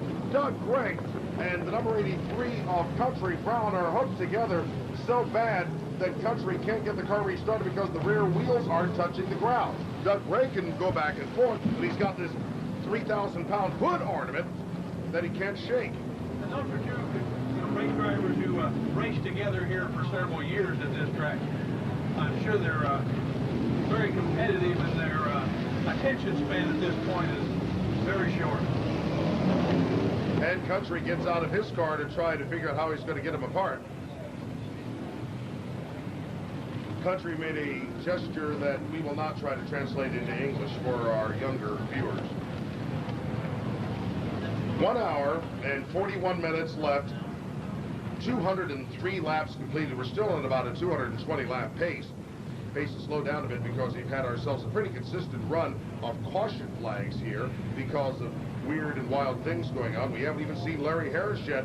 We understand they are threatening to put Larry on the track at any time. Be afraid. Be very afraid. That's time to be afraid when Larry comes out. This is not going to go down the record, folks. I don't believe. We've had an extremely large amount of yellow flags tonight for this early in the event. A lot of flat tires and altercations. That this is not going to be a 500-plus lap event tonight. Yeah, the all-time record of laps completed in this race is definitely not in danger unless we go the remaining 1 hour and 20 minutes. Well, let's look at it. The all-time record of the number of laps completed in this race is still the 512 completed by Kenny St. John back in 1981. Jack Dawsey Jr. came within a few laps of that when he finished 495 last year. That was the second largest number in history. That was such a competitive race that Dwayne Lee's total last year of 500 and 491 laps completed would have won any other of the World Figure Eight Championships except for Kenny St. John's total in 91 and Jack Dawsey Jr.'s total last year. We also missed a pit stop by Bill Tunney Jr. in the number 7. Tunney makes his stop and comes back, and as a result, unofficially surrenders third place to Bruce Tunney. He has all brand new rubber on, I can tell from here. Sticker. He's going to go try, probably got rubber and fuel, and going to go try to go the duration. Here's the car that we were a little surprised to see. This is Jack Dawsey Jr.'s second place late model car from the Indianapolis Speedrome. That is a add-on alternate car that he was allowed to throw onto the racetrack because none of the other alternates were quite ready to go at this point. And so Jack Dawsey Jr. is going to try to run the second half of this race just for pride in the number 20 car after he blew up the number 2. It would almost have been, if they had a spare engine, they could have almost changed the engine in the number 2 car in the time it took him because of his stagger in the... He went out of it. Well, here comes Larry Harris in number 48.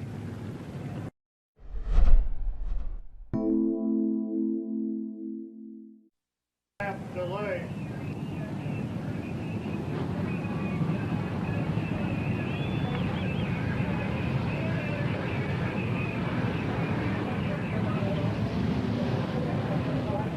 And so as we get set for the restart, we are now 206 laps into this event. We'll be to 207 laps shortly as we come to the restart here in a few minutes.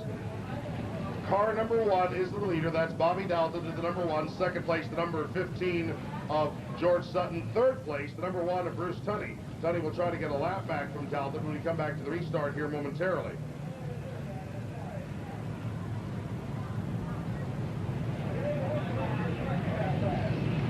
Now the status may appear a little different to those in the stands, but number 1 and the number 1T car are actually side by side. But the reason for that, the reason the car 15, George Sutton, is actually in second place is the number of laps that have been completed. Even though the position of the cars is next to each other, there is a lap difference between second and third. And of course, Mr. Tunney, Bruce is going to try to get back on the lead lap. Hey, I'll tell you what, more than half of this race still to be run. No reason that Bruce doesn't have a chance to win this one and get back into the event. Oh yes, he's a good fast driver, and his car, once he's got back out here, and it seems to be running better. I think they corrected whatever was wrong after his wreck, and I believe he could be a contender. Yeah, and he's already wrecked his brother, so what more can he do wrong? I told you, Kevin, that blood stops at the pit gate. These are highly energized competitors, and nothing is in the way of that green flag. They want the green flag, and then they want the checkered flag. Hey, my mother put it best. She says there's a bunch of hard-headed men out there. I'm sure that's probably a somewhat apropos description. Hard-headed, half-crazy, high-spirited. You know, you can put all kinds of adjectives to it. Now, Jim, you're a nice, calm guy here. Something weird happened to you when that green flag went out, didn't it? When it came to a restart like this, you weren't the same person.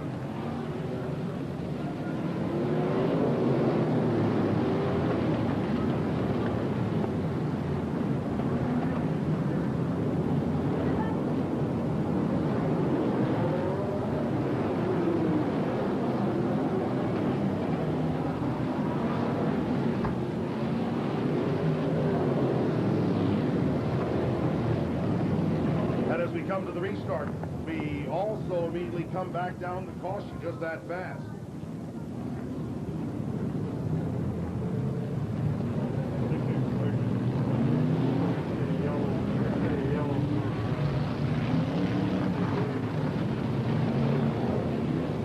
That's a small problem with additional debris on the track we need to clean up, and so as a result, we'll slow everybody else down and get set for yet another restart as soon as we decide who's going to restart where. Come on, Larry, go to the back.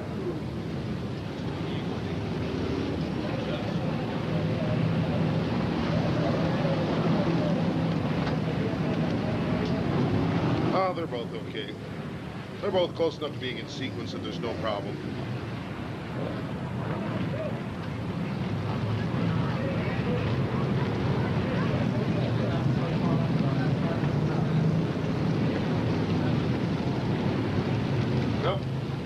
There's the debris, a big piece of it that somebody just picked up off the track over the north end of the facility and got out of the way. So we're going to have ourselves restart here momentarily.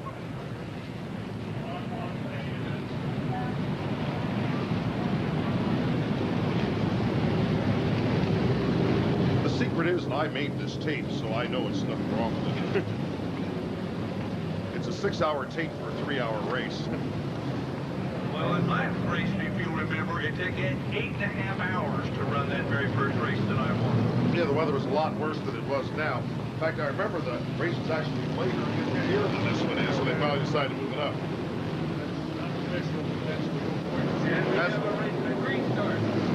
As we come to the restart, we watch Tunney in the number 1 T try to move around Dalton to the number 1. There's a 1-lap distance between those cars. Tunney in the number 1 T is trying to get back on the lead lap. And Bill Jr. gets caught in 4 abreast racing. There's Bruce moving around Dalton. And as a result, Bruce Tunney is now putting himself back on the lead lap. And Dawsey in the number 20 just got put into the wall in his second car of the night. And he pulls away with a little haze of smoke. Oh no, he wouldn't wreck 2 cars in the same event. Yes, he did.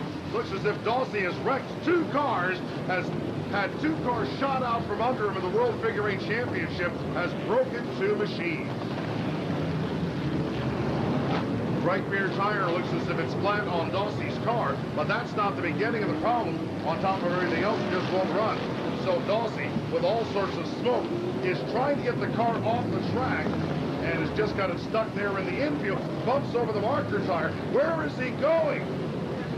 Now he's got the tire flat. He's pulled up to the intersection looking for someplace to go, but I wonder if it's just a flat tire, because Dawsey could have easily taken the car off the track during that quick period. Now he finally realizes what's wrong, and Dawsey will be driving the car off the track for a tire change.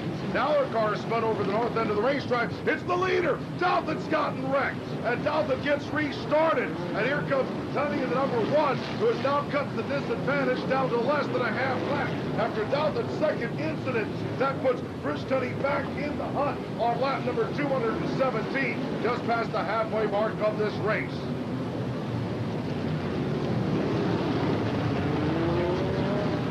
Okay.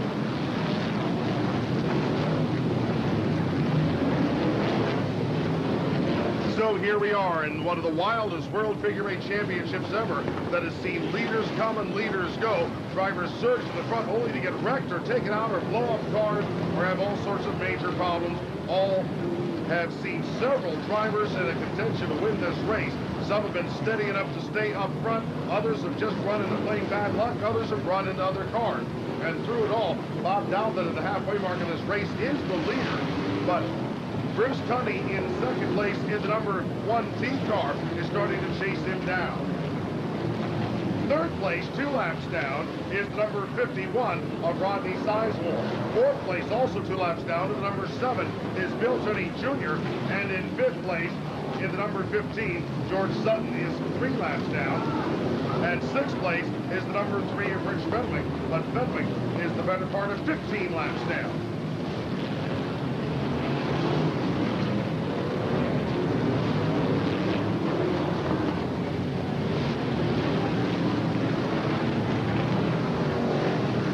Working the 221st lap of this race, we look as Garrigus, the number 77 for the moment, is stopped at the intersection. We have about 8 cars come through the crossover and almost take each other out. David Reel moved on to the racetrack, made a couple of laps in the 189. Oh, trouble in the intersection! The number 99 of Ward ran into the back end of Armour and pushed him into Jack Smith's car.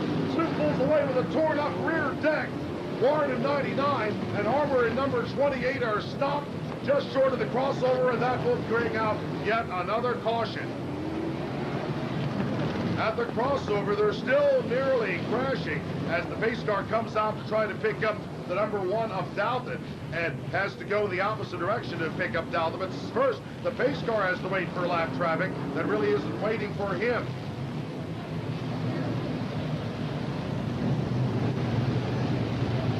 The pace car now has decided to go northbound and will pick up the number 1 of Douthat as the leader. But now making up a major disadvantage because of the trouble that Douthat had and all the other wild things that happened in this World Championship. Your second place driver on the lead lap and battling for first place as we come back to green will be Bruce Tunney in the number 1 team. Making a pit stop, the number 51 of Rodney Sizemore, who will be making a pit stop and giving up third place to Bill Tunney Jr., who by our reckoning is 2 laps down in the number 7.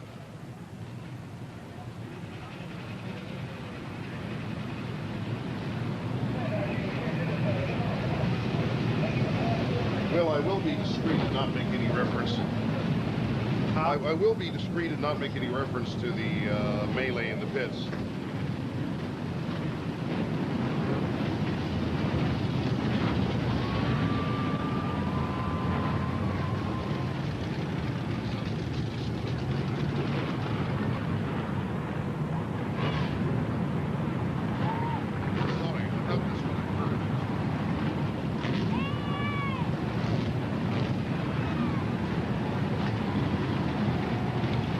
As we get set for the restart, here's what has happened through the sequence that we just ended. Bruce Tunney in the number 1 team, who got his lap back on the last restart, is now running even and on the same lap with Bob Douthat in the number 1. The 1 and the 1T will be racing wheel to wheel for the lead of the World Figure 8 Championship when we come back to green. 2 laps down in third place will be Bill Tunney Jr. in the number 7. I'll unofficially give fourth place 3 laps down to the number 15 of George Sutton. And whenever he comes back, if he comes back quickly in 5th place, you'll have the number 51 of Rodney Sizemore. At the time that Sizemore made the pit stop, he was 2 laps down.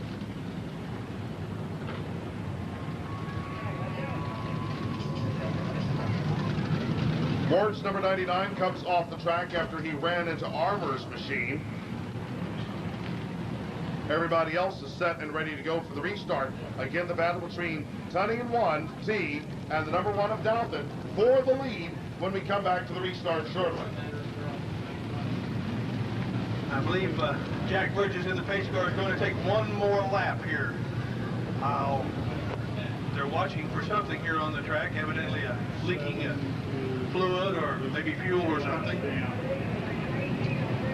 And some car was leaking on the track, and it looks as if it was your friend Ronnie Rigdon in the 19 car. He is going to be picked out of that group and told not to run anymore until he gets that leak fixed. Here comes Rodney Sizemore back onto the track. Looks like he's still running on scuffed tires. Number 17 of Jack Smith with some rear body damage is going to be restarting as well.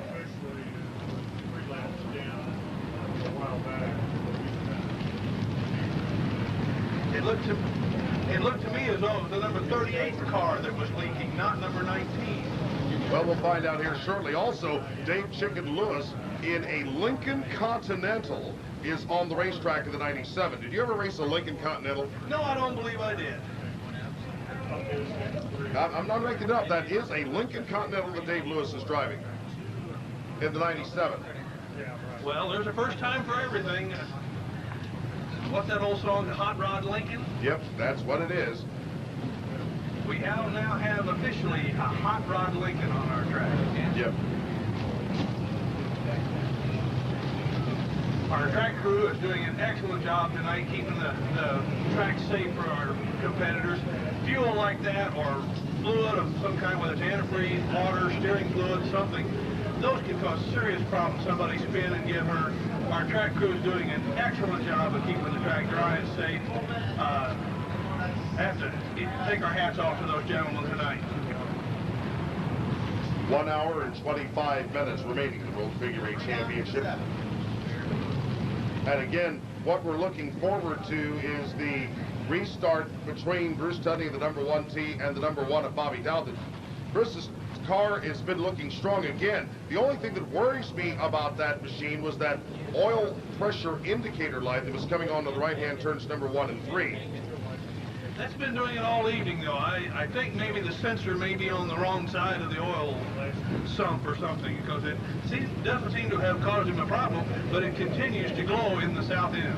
Yep, and that's something that if we can see it up here, he can see it in the cockpit. And either that's one of those deals where he thinks about it in the back of his head, or he just kind of thinks, like, what like? He's looking at the back of that thing.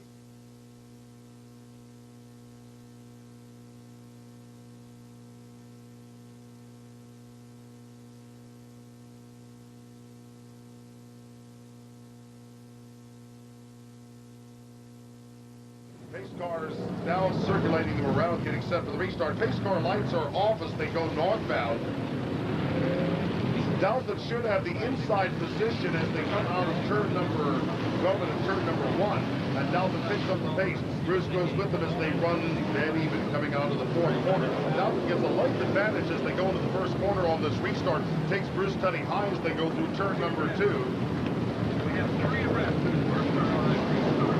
Well, that's not too bad. They've been going 4 wide through that corner from time to time. And they're Tunney trying to come to the inside of Dalton to take the lead. Not able to do it as they roll to finish lap number 231. And Bill Jr., 2 laps back in 3rd place, is running hard. And in the middle of the pack, we're watching them as they finally fan out to the point that they're only running 2 abreast through the gold 3 wide in the corner of some sort. You had Doug Gray going to the outside of the number 49 car and the number 60. And let's see, there's Jack Smith stopped at the intersection. Everybody else is getting a little crazy as we see Reel getting out of the way. 2 cars stopped at the crossover as we see Leonard Basham finally getting restarted after that car wrecked earlier during the event. Going slowly through the intersection, stopped at the intersection is the number 9 of Manny Aguilar. Aguilar now gets restarted, and he hit a spun out Foster. He wrecked Foster's car, flattening down Foster's left rear tire. Number 38 car is stopped inches away from the fast racing line. Now Foster pulls away. Foster got a flat tire out of that, but I think he's in better shape than Jason Manning. That was a poor driver error. He started at the wrong time. Foster was coming right down through. There was nowhere for Manning to go. Aguilar pulls off the track, and the entire front bumper torn off of his car. 3 drivers running nose to tail. First, second and third, although not all of them on the same lap. Dalton leads in number 1. Second place is Tunney in 1T. That oil indicator light still comes on regardless. He tries to get underneath Dalton, coming from the second corner, has to back out. And now it's almost punted again by brother Bill Jr. is running third 2 laps back as they close up on the number 59 in Pride. I think we see a little respect since there's a lap difference now. When they were on the same lap, I don't think either one of them want to give them the other one. Trouble in turn number 4. There's the number 51 of Sizemore spinning after he got together with the number 49 of Eslick. Eslick keeps on going. Sizemore trying to get the car to the point that it will turn and he won't put himself to the wall. Throws it into reverse, goes backwards, kind of like somebody making one of those parking maneuvers in a lot where everything is tight and there's no place to go. He gets out of the way and he's lost another lap or so in the process. Working the 238th lap of this event. There's a spin by Brian at number 59. He was in the general vicinity of the number 9 of Leonard Mashing and the number 3 of Rich Fenwick. Both drivers are trying to get back into the general vicinity of the top 10.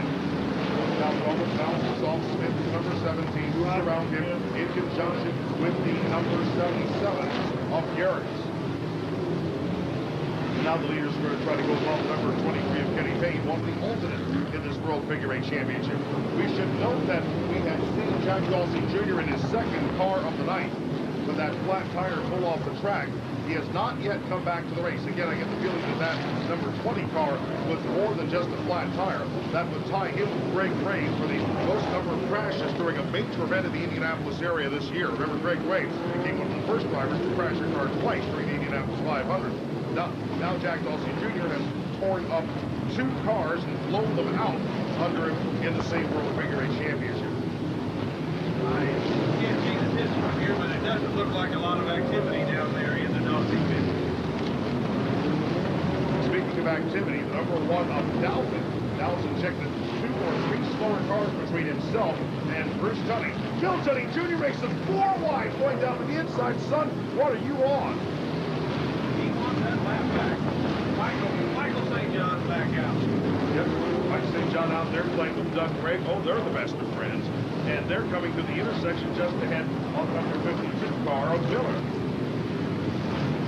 In the meantime, there's some fun between Leonard Masham in number 9 and the number 3 of Rich Fenwick. Coming back over the racetrack, the number 83 of Country Brown and the number 51 of Rodney Sizemore. Friendly Rodney made a stop on the pits after that incident. There's Doug Craig almost running into the main stretch oval wall, trying to get out of somebody else's way. And there's the number 1 of Dalton. He got clipped by Allen and it cut down his tire. Allen got hit by Dalton. That cut down Dalton's left rear tire. He's going to make a pit stop, and Bruce Tunney is back in the lead. Amazing. A small error of judgment, and you got a pit stop on your hands. That's going to be a 3-lap disadvantage for Allen, who almost got splattered in the infield by the number 83 of Country Brown. Allen didn't slow down whatsoever. There was an ordinary side swipe deal that cut down the left rear tire of Bob Dalvin, and now gives the lead to the number 1 of Bruce Tunney. And on his tail is a driver that in a couple of laps will be in second place. A lap or so down, a couple of laps down, will be Bill Tunney Jr. Oh, here is where things start to get really troublesome. We have the 2 brothers back in contention. I'm sure Bill knows what the score is. He knows how many laps he's in. He's thinking about that. Yep. And do you think that Bruce is going to let Bill get back on the lead lap? Not if he can help it. Well, they've already wrecked each other once. I mean, there's still plenty of room left to go. We don't see Dalton yet, by the way, in number 1. That car has not yet returned to the track, but it could take a little more time than you might thought to get that tire fixed. We're watching to see Dalton comes back on. He's going to lose the better part of a half dozen laps the way things are looking. Very costly this stage of the game. Early on, you have time to make it up. The later this race goes, that down 3 or 4 laps, it becomes a big difference. Case in point, Bruce Tunney, he was the better part of 3 or 4 laps down early after his flat tire. He got the best luck of those that have had disadvantages so far, and all of the leaders have been scarred up one way or another. Bruce's flat came during all the caution. Everybody else's trouble has come during green, including Dalton, who comes back on the racetrack and has lost a lot of ground and has lost second place to Bill Tunney Jr. and unofficially has lost third place to Bruce Tunney. Well, that tells you that 4 or 5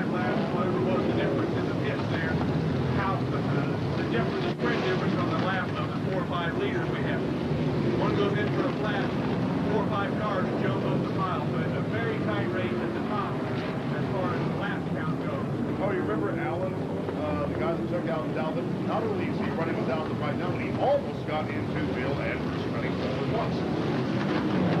What's that old NASCAR rule? If you're going to hit the leader, you got to hit the second and third place guys too. I think Alan's right to follow it. Well, here's Dalvin now playing bumper tag with Bill Finney Jr. All of a sudden, he's trying to help Bill Jr. draft by Bruce. Except Bruce ain't drafted very well. Oh, look at this. Cars are 3 abreast ahead of the leader and several laps down on lap number 254. And Bruce just got hit by his brother. They're trying to cut their way through traffic. There's Dalvin trying to pass all of them in 3 abreast racing in heavy traffic on lap number 254. And I think their attention is currently focused on surviving. Country Brown is in the way of progress as well.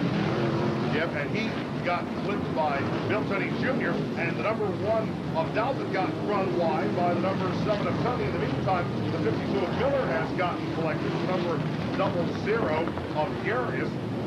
Garris escapes the scene of the crime. Miller can do nothing more than put his car in reverse and try to get away.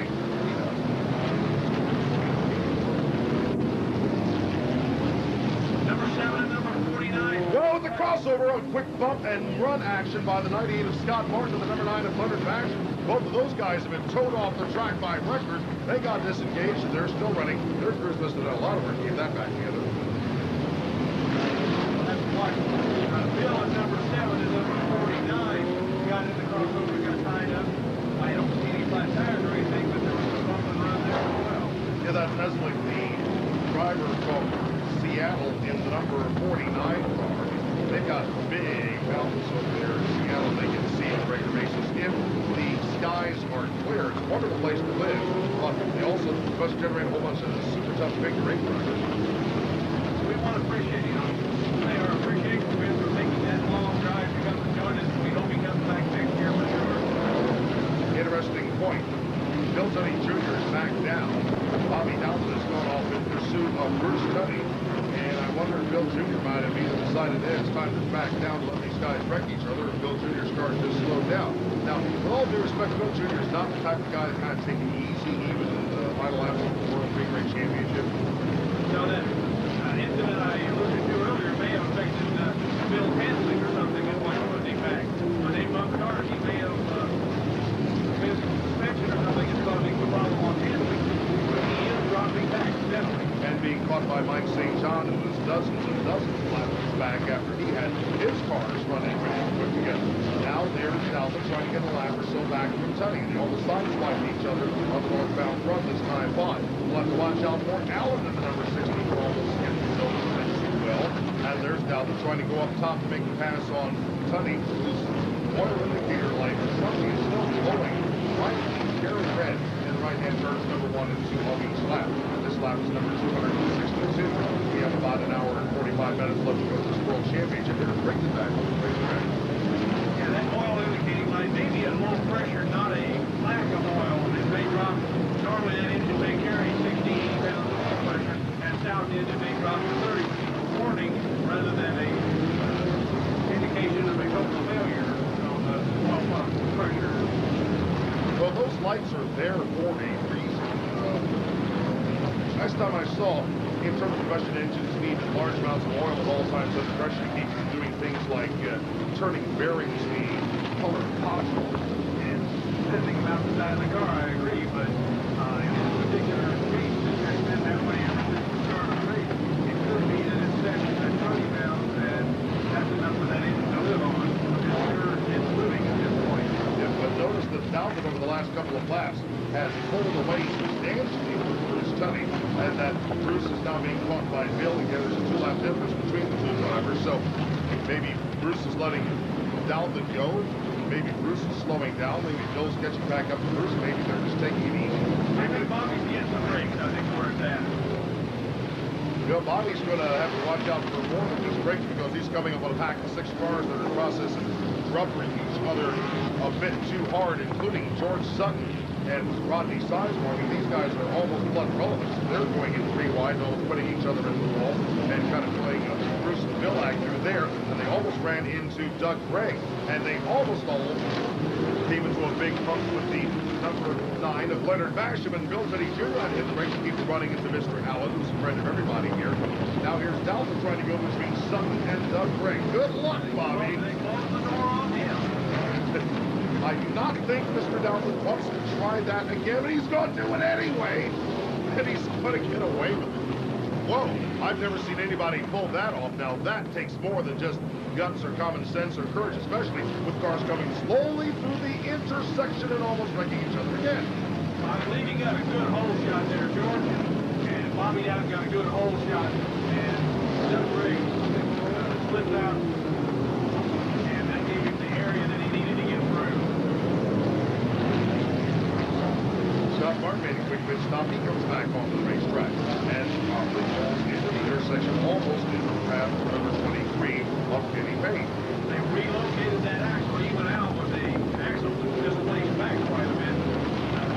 Crew had an axle down and put that back together to get back out here. Well, they want to make sure it's put back together. I wonder if they actually... Oh, there's Bill Teddy Jr. bouncing off another marker tire, almost running into the number 42 car of Anderson. And now Jurgens just stopped for a moment, almost got hit by his father in the intersection. Come on, Donnie Jr., can you move? Yes, you are. We're back underway. Coming to the 272nd lap. The leader is all by himself. The second place driver is all by himself. And nobody is currently running on the lead lap, but nobody is backing down or anything even close to it. In fact, if anything else, the last time we saw somebody slow down was a couple seconds ago with Bill Teddy Jr. Slowed down and people getting wrecked at that time, but Leonard Basham and George Sutton almost hit each other at the intersection. At this late in the stage, you don't have time to slow down and count your change. You have to make those laps. You have to pass that guy in front of you. There is no room for error at this point. The length of the race remaining doesn't give you a lot of chance to make up if you have a flat tire or a major pit stop. We probably got 140 laps of racing minimum still to go. That's what 3 standard Saturday night features all piled together. Without a break. 5 or 6 lap difference in that period of time is hard to make up. Now there's Bruce and George Sutton running wheel to wheel. Sutton at one point was the leader of the race when Sutton was down, then Sutton was the leader when Bruce was down. Now there's Sutton and Bruce running side by side, catching up to Mike. Turn is catching up to Payne. And right behind them, you've got the number 3 of Fenwick and the number 7 of Tunney. All of them trying to stay in contention and not weld each other into one big blue lump. In the meantime, Anderson has spun the number 42 car just as this pack comes by. They're catching up to Allen. This is going to be good. Basically, you're going to have everybody arriving at the same place at the same time, except the right zero said, I don't want no part of this. He should look down. Good move. Distraction is sometimes the better part of valor at that crossover. Yep. Bruce Tunney goes around Sutton. Number 7 of Bill Teddy Jr. goes around Payne, as does the number 7 of Bill Teddy Jr. ran all over a car at the intersection, ran over Purcell, almost looped the car, almost flipped it and drives off the track. I don't know how Teddy kept on going. I don't know how Purcell's got a car in one piece. That was a massive hit. It shredded sheet metal. Fortunately, everything else is one piece. You wonder what happened to Bill Teddy Jr. I don't know if Purcell pulled into his path or what. In any case, Bill Teddy Jr.'s got his biggest mechanical challenge of the night, trying to put together the left front corner of that car after it got shredded into contact with Purcell's machine. It appears that Purcell is okay. I haven't got out of the car, but the driver's compartment looks okay. I think we're all right there. Yeah, he's okay. There's a rub rail that's kind of messed up, but the driver's okay. He's just kind of looking around saying, what was that?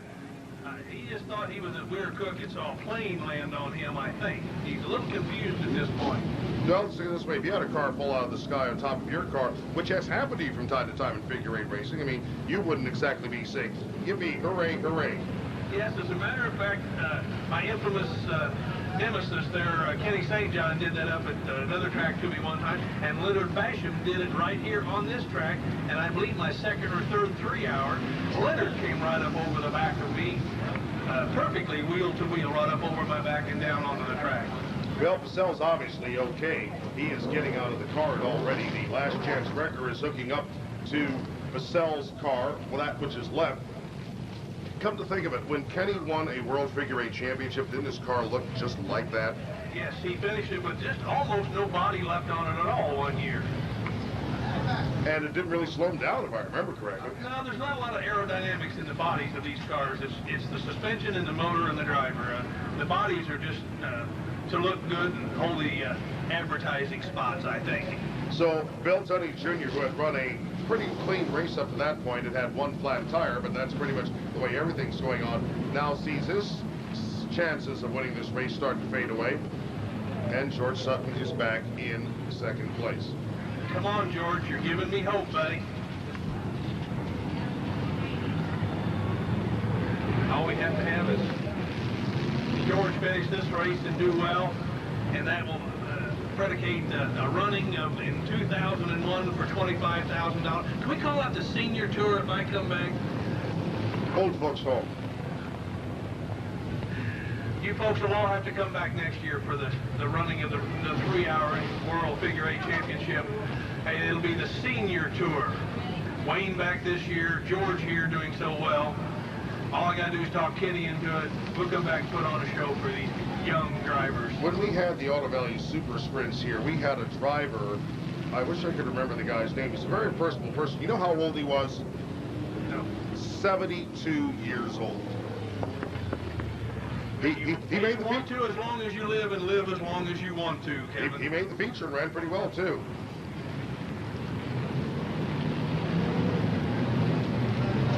We'll come to the restart, and now it's going to be interesting to see if number 15 of George Sutton is able to get a lap or so back for the number 1 of Bruce Tunney. Needless to say, we don't think we're going to see Bill Tunney Jr. back anytime soon. Bruce is not going to roll over and play dead either. He's going to go for a lap. But the driver to watch to see if he can make laps back and take advantage of this yellow and any other yellow that happened to be the number 1, Bobby Dalton. Remember, Dalton did successfully get 1 lap back from Bruce Tunney. Now he's trying to do it all over again. In the meantime, here's some slow moving that now turns into some quick running in the middle of the pack.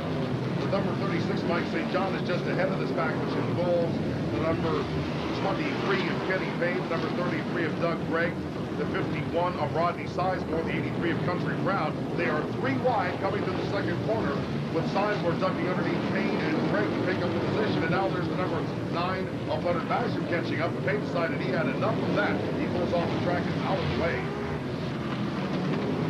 Bobby Dalton has passed George Sutton, I believe. I don't know whether that was a lap pass or a position pass at this point. George is having a problem here. Yeah, George has something that is broken on that car. Might be a flat tire on the left front the way it looks. We also see a spin by number 77 of Gary. Trying to put the glasses on Sutton's car to see what is wrong with that machine. But it just follows very, very slowly into the pit area. And barely. Contact just got passed by Bobby Dalton. Got held up by the number 60 and the 0 car. And Bobby Dalton got that lap back. Got another lap back, moving back into second spot. But again, George Sutton's car made a very leisurely move into the pits as if that car has something that will be fixed very soon. We're quickly approaching the 2-hour mark on our race tonight. And for once in the World Figure 8 Championship, 2 hours really didn't seem like 2 hours. There's been just so damn much going on. It's been difficult to keep track. It's been very active. You haven't had a dominant leader at this point. There's been so many lead changes, so many flat tires, a few yellow flags that played into it. It's been a very eventful race tonight. No one has home-free driving out here tonight. And we've had something like 6 different drivers. Oops, there's another spin by the number 83 of Country Brown. It's the same as the 83 I suppose that wasn't a coincidence. An important note right now, and oh no trouble as Allen got hit at the intersection by the number 49 of Eslick. That tore a big bar off of Eslick's car. Doug Gregg ran over and tore out the bottom of his car, bringing out a caution. Edwick just ran over. There's the, and now a collision of the crossover between the 83 of Country Bound and number 77 of Garrigus Jr.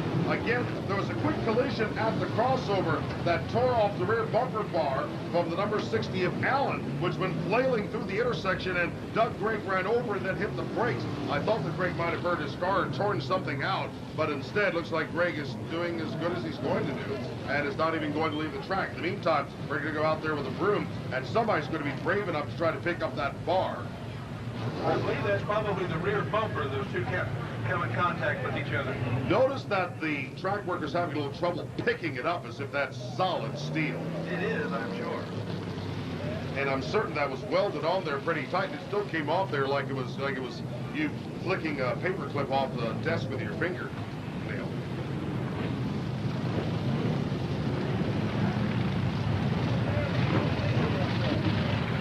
Just barely over 1 hour left in this World Figure 8 Championship.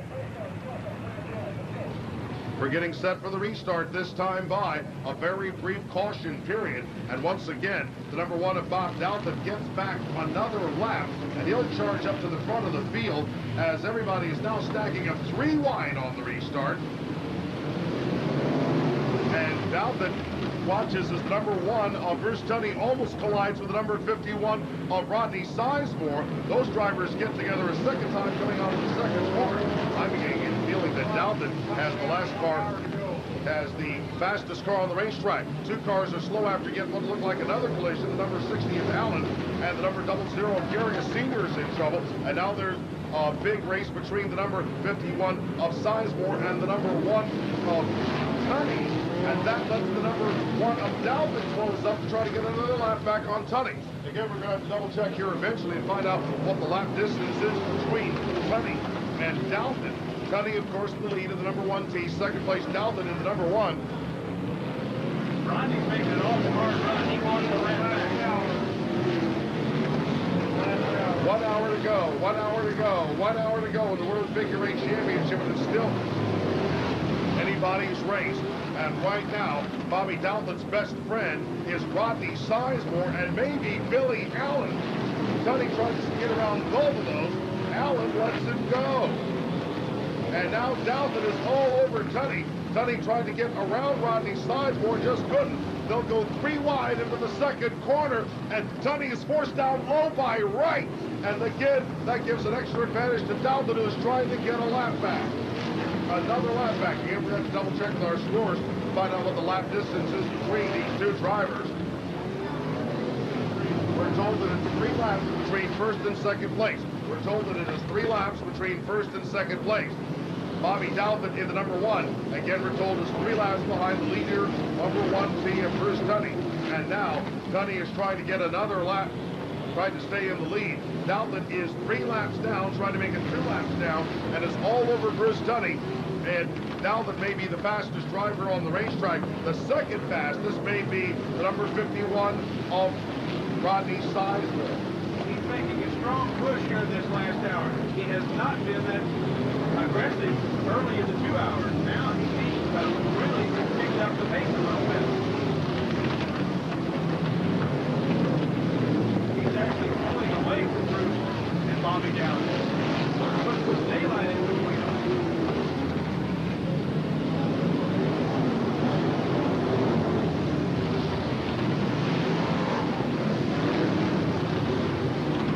One interesting point.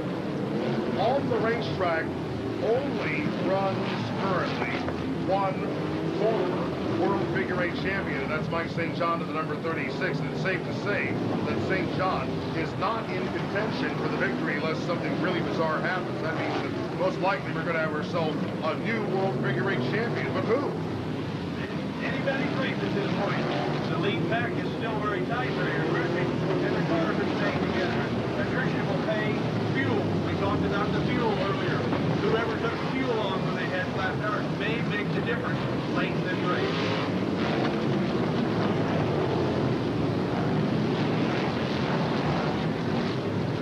And Mike St. John collides with Allen coming out of the 4th corner, forcing St. John right into the face of the number 51 of Sizemore, the number 1T of Tunney, and the number 1 of Dalton, and almost taking all those cars out. Now St. John realizing he's out of it. decides to hold up and let the leaders go on through. While at the intersection, Ford almost gets hit by Fenwick, the number 9 of Basham, and the number 33 of Doug Gregg. No, I may have spoken too soon. Maybe Fenwick might have an outside chance of getting back up to the lead. We'll have to check his status. He's been consistent. I haven't noticed him go off the track that awful much since his early altercation where he got high-centered on the tire. He could be moving up down the lap count at this point. Well, right now he is shown in 8th place, and he's still running fairly strongly.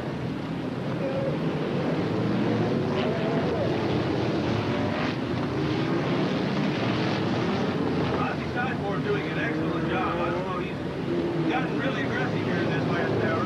He's holding his own in front of Bruce and Bobby Dowling. In theory, if Bruce stays right where he is, he has the championship won. In probability, he's going to have to stay there and stay clean over the next 56 minutes and 10 seconds. In fact, he has no idea what's going to happen. Any man's race at this point, there still could be a flat tire crossover altercation. And there goes the number 49 of Eslick off the racetrack. He was running with that lead pack, and then just simply pulled off to one side. Now there's Anderson in the number 42 that meandered easily through the gap between Tunney and Dalton, which was not a big gap by any means. Now there's Allen to the intersection, almost taking out Dalton. But after he said that a few times before.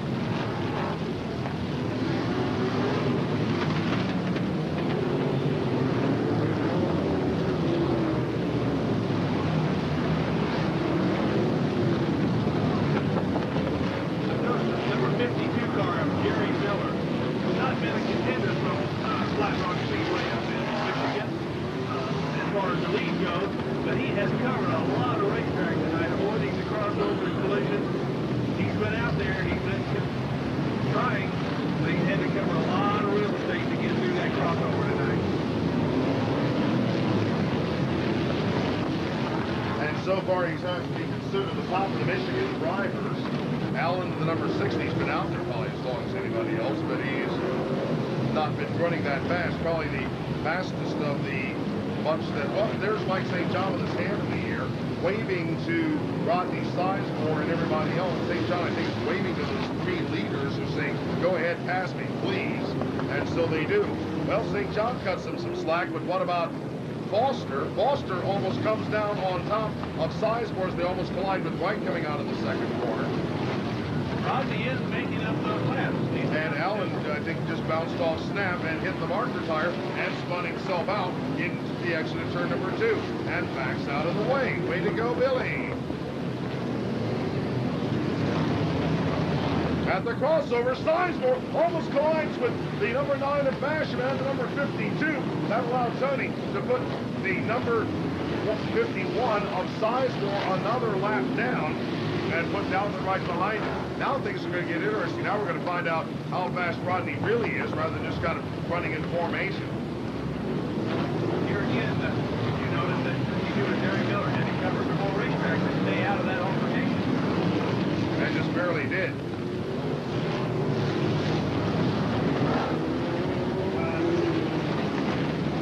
And Allen just made a pit stop to the cheers of the crowd. And Wright just got through the intersection, went through big black marks from his rear tires. Well, he was driving hard. He was looking at that pack coming out. He full front and drive hard under those conditions. Dalton sees the opening and pounces on Tunney, trying to get another lap back. They'll split right at the intersection, almost take out Country Brown. Dalton's trying to stay with Tunney to get another lap back. Wheel to wheel out of the 4th corner of the 318th lap for Tunney. Dalton now gets his lap back and sends Tunney high in the 1st corner to boot. Is it down to a 2-lap disadvantage now for Dalton over Tunney? Now, Tunney's got to hope that they go green the rest of the way. Dalton's got to look for a caution and hope it's not him. And under caution conditions, he could come on around and be right up and only be 1 lap down, and a strong contender for the Bibby. Or close to only a lap down. Now there's a Foster spin into number 38. No harm, no foul. He gets restarted and back underway.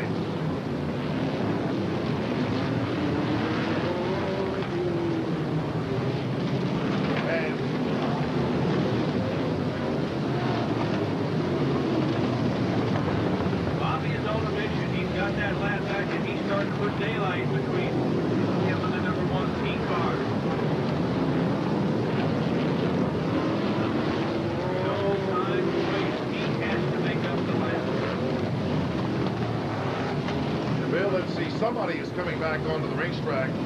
Well, that's going to be Richie in the number 95 car. And as that happens, Foster collides with the number 1T of Tunney coming out of the fourth corner, and Foster kind of circles around. And trouble! Somebody's leaking a lot of water or oil on the track. It's Manny Aguilar in the number 9, and we're going to have to put it down to yellow. Manny Aguilar is leaking badly on the track, is oiling and watering down the entire track. We're going to come down to yellow.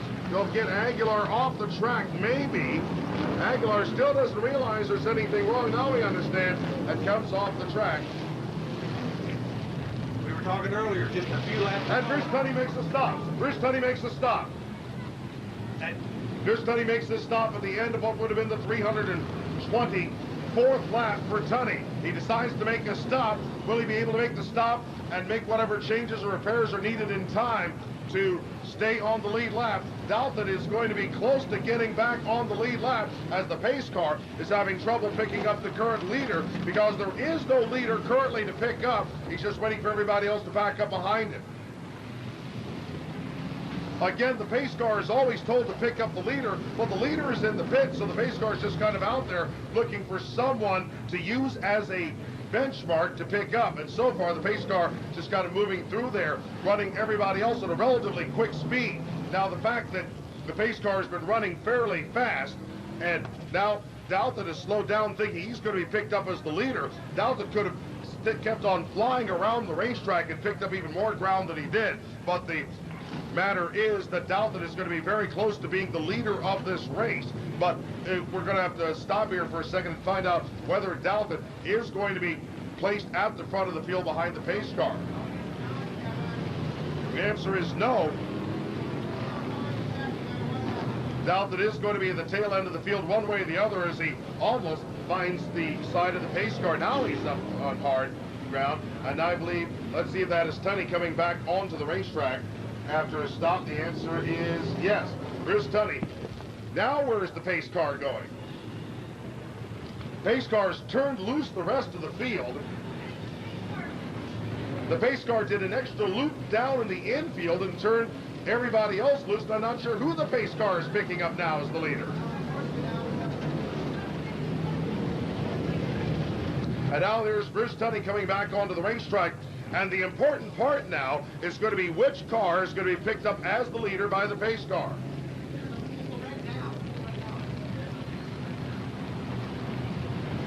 "48 minutes and 50 seconds left to go in the World Figure 8 Championship. We're going to have to do some quick checks of the scoring to find out who is going to be the lead car, who has the laps advantage or the laps disadvantage. The pace car barely is going to try to pick up somebody or another, but who I'm not certain.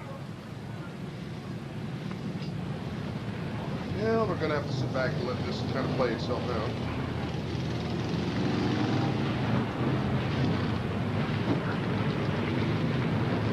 Here again, our track crew tonight had to do an excellent job. A lot of oil or water, whatever that fluid was that Manny Aguilar was putting down.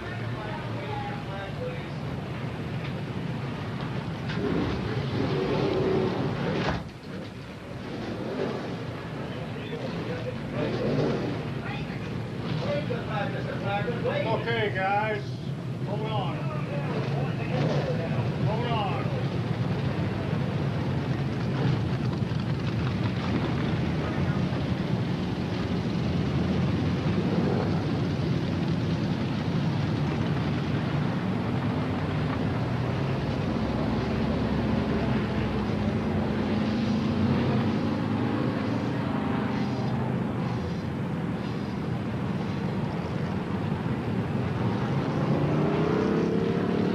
Has just passed the pace car.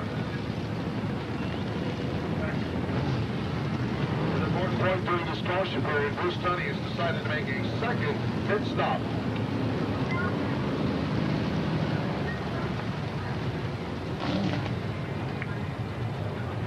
Bruce Tunney decided to make a second pit stop, came out and ran 1 or so laps under caution, then drove back into the pits to make another stop for circumstances we're not certain of.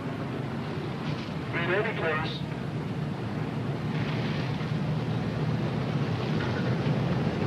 Douthit remains on the track.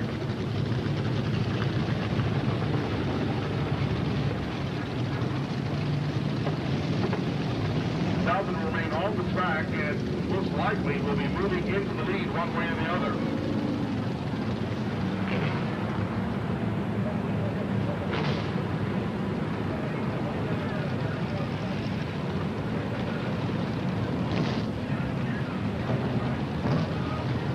This is going to be the longest yellow of the night, Jim, and it's not because of a crash. It's because Aguilar's car developed a massive leak and basically oiled or watered down the entire track, including much of the racing groove. Now, let's go into one of these race cars and figure that you've got to deal with all this. What's worse, the oil or all that absorbent material that's laid down to pick it up? That really won't cause you, in one lap, the absorbent material probably will be pushed to the high side of the racetrack. That oil, there still might be a little bit of residue. Your car may have been tracking in it before they got the oil dried down. It may be soaked into your tires. The tires may... Now, we've noticed Bruce has just changed tires. He has all brand new tires on. He won't be affected by that liquid that has been absorbed in all the other cars' tires. So that may play into this on the restart. Here's how complicated it's going to be on this restart. Here's how complicated it's going to be on this restart. You're going to have the number 1 of Dalton in the lead. Bruce Tunney is in second place in the number 1. We have a double zero stopped up until coming out of turn 2 in the middle of the track. Yeah, that's no good. We're going to have to give him a push. Also notice the number 51 of Sizemore, your third place car, is going to be running up even with the number 1 of Dalton on the restart. And I'll bet you Sizemore's going to try to get a lap back, so he's going to be in contention. That's something Dalton's going to have to worry about too. Oh yes, that Rodney is positioning himself for a jump start on that pace car coming around the green flag. He has to get out in front of Bobby to make up that lap this late in the event. And also we noticed the number 9 of Aguilar, after the big leak, has come back onto the racetrack. Here's our very unofficial top 10 from our scoring. Leaders, the number 1 of Dalton, second place 1T of Tunney, third place 51 Sizemore, unofficially in fourth place the number 3 of Fenwick, fifth place 42 Anderson, sixth place 9 Basham, seventh place a while ago was the number 7 of Bill Tunney Jr., who has not come back after his big crash with the cell. Eighth place the number 15 of Sutton, ninth place the number 52 of Miller, and 10th place the number 49 car of Eslick. Dalton's in the lead, Tunney and Bruce is down to 2, and Rodney is down to 6. Indication from our scores is that Dalton has the lead with 43 minutes and 40 seconds left to go in the World Championship. Second place is Bruce Tunney, 2 laps down. Third place is number 51 of Rodney Sizemore, who is shown 6 laps down.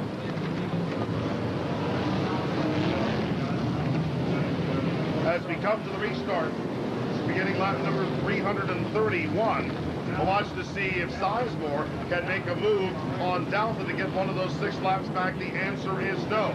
Now we watch the number 1 of Bruce Tunney, who has passed 3 cars on the restart in the first half lap. Goes off in pursuit of the number 1 of Dalton and has not been able to close up on him. Basham is charging hard late in the event here. Basham now finds himself in a developing duel with number 3 of Rich Fenwick as those drivers fly into the third quarter. Leaders 332nd lap. And Bruce Tunney almost got caught up with the number 50 of Kevin Ford.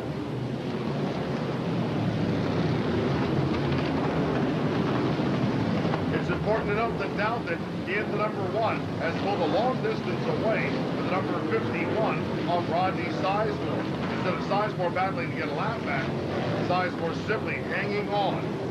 First, Bruce Tunney, he continues to pass cars.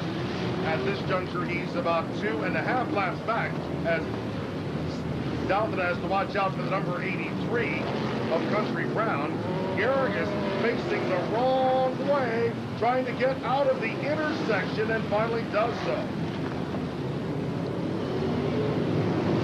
Now here's Bruce Tunney trying to go to the outside of Basham in turn number 1. Basham holds it off. Both drivers must dive beneath the number 77 of Garrigus Jr. Now Basham is caught behind number 52 car of Miller, and Tunney tries to go around him and finds himself in turn picked off by the number 00 of Garrigus. In 4 wide racing, Tunney will push the button past 3 drivers, now come underneath and get around Allen in one piece, and continue to go off in the pursuit of number 1 of Dalton, who in turn is almost getting into that traffic that Tenney just cleared. Tenney get about 2.5 laps back. Dalton in heavy traffic. 3 wide is the traffic ahead, of which Dalton passes, and Doug Gray behind that group almost gets into another 3 cars. Ronnie's not driving gears aggressively as he was in the last segment. Whoa, in the crossover, he almost got taken out by Martin and Garrigus Jr. How did he get through there? Almost waiting for the crash. This one, I could say something about him. He proved me wrong. No doubt about that. There's Kevin Ford in the number 50 driving off. Looks like he got sideswiped and had the right side of his car bashed in. He moves off to make a pit stop.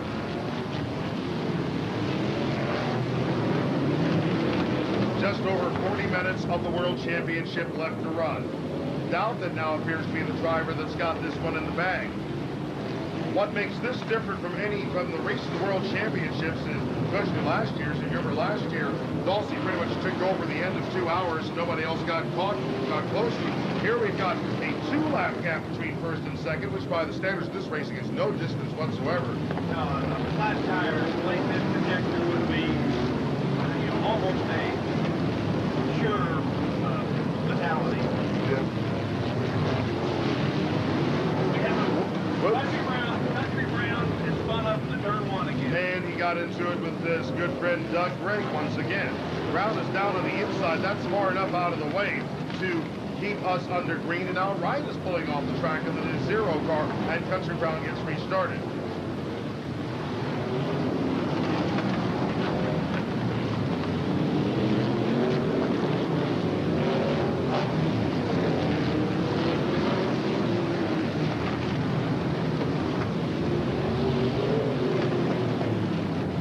Crossover, tiny gap between Gregg and Allen, and Dalton just barely got through it. And now the number 9 of Leonard Basham spins out Foster coming out of turn number 2. Foster trying to get restarted as Dalton comes by on the outside.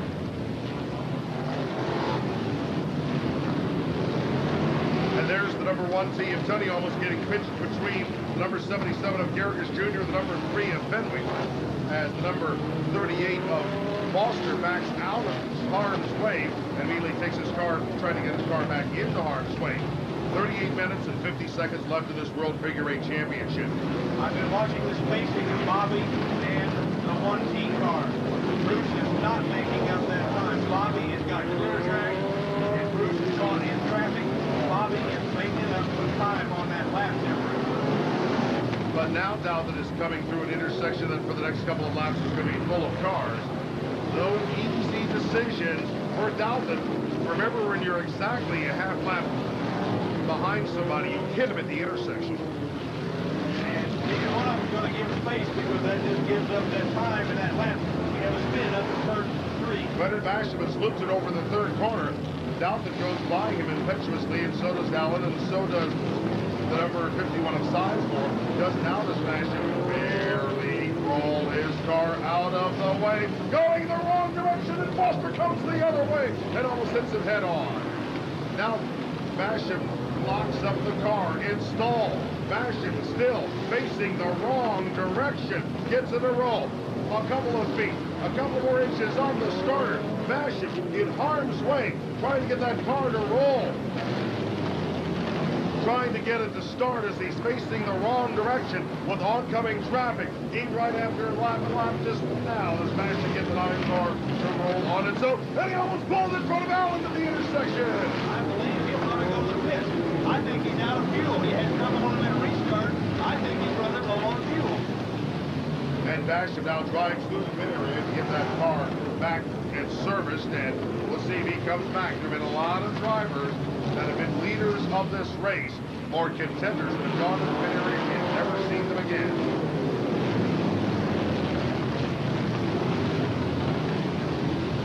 Fewer than 37 minutes of time left in this World Figure 8 Championship. Working the leaders 352nd lap.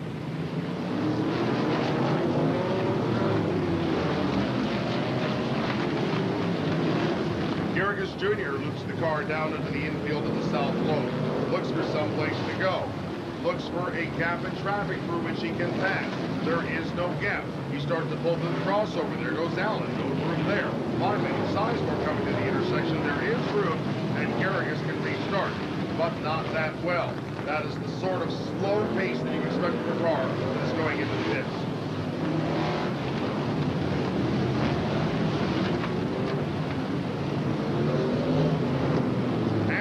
Foster, Krang, and Allen almost weld each other in a big lump in the intersection. Somehow they keep on going. Now it's Dowden in the middle of traffic, including Aguilar at the number 9 as he finishes leader's 354th lap. And it's Tunney that was clear of traffic for a while and actually has closed in a bit on Dowden, but not enough to be an immediate threat.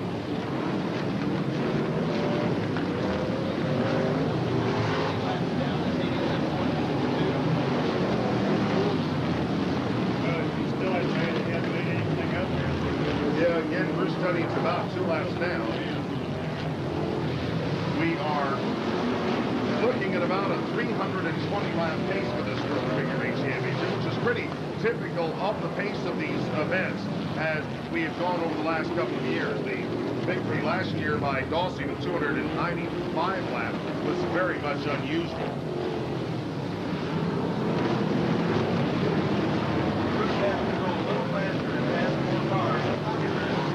34 minutes we have left in this event. He's got to make up at least 2 laps on Bobby. And has not been able to do that so far. There's one of the reasons he clipped Manny Aguilar, but Aguilar went to one side to avoid the moderately slow Allen in number 60.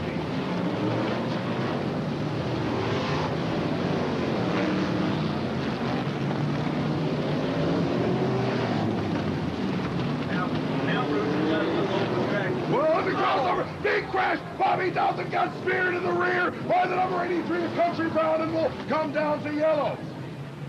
Bobby Dalton taking a massive hit in the left rear from Country Brown. Brown barely pulling away. Dalton is in big trouble after he took the big hit at the crossover that ends his dreams of figure eight glory.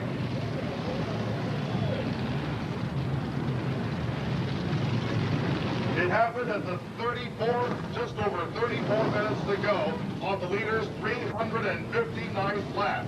Bob Dalton was coming through the intersection, headed northbound, headed southbound was the number 83 of Country Brown.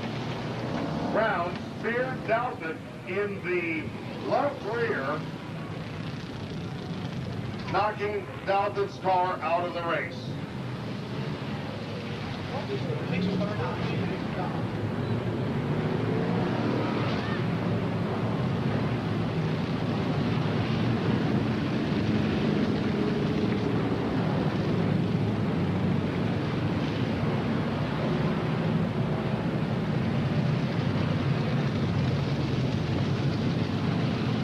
A victory that would have been quite a comeback for Bobby Dalton from a disappointing 2000 late model season of the Indianapolis Speedrome.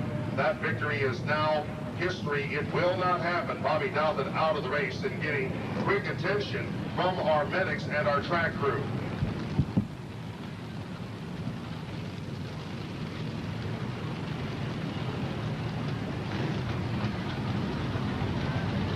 Next number 1. Cherry side. However, Dalton has his helmet off and is moving around inside of the vehicle. The med techs are there with the necessary immobilizing material just in case they have to deal with some sort of problem with Dalton. But Dalton is getting out of the car under his own power. He is stunned. He is hurting from a massive impact that has knocked him out of the World Figure 8 Championship. And he is facing not only the impact of the crash, but the impact of knowing that he had his greatest victory in hand and it went away in one frightening, violent moment at the crossover. He's talking to the track workers. He's trying to tell everybody he's okay, but the emotions have got to be just as much as the pain as Bobby Dalton, a little wobbly, walks away from the crash. Jim Fox, with all due respect, you have been there before of this announced team. You're the only one that really knows what that feels like. I'm sure he's stunned. His bell has been rung. You know, there's all kinds of valor, but get on the gurney, take a ride, get it checked out.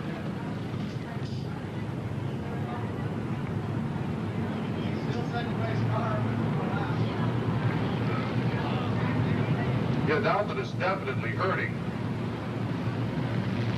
He's just too plain stubborn and proud to want to go away in the ambulance. He doesn't want to lay down, and it's taking 2 track workers and an ambulance worker just to get him to walk over to the ambulance to be checked out.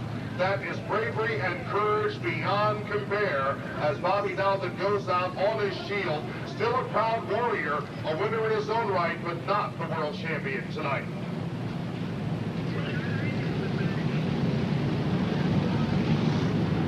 And now, Bobby Dalton, who ironically is probably still going to get a top 10 finish out of this.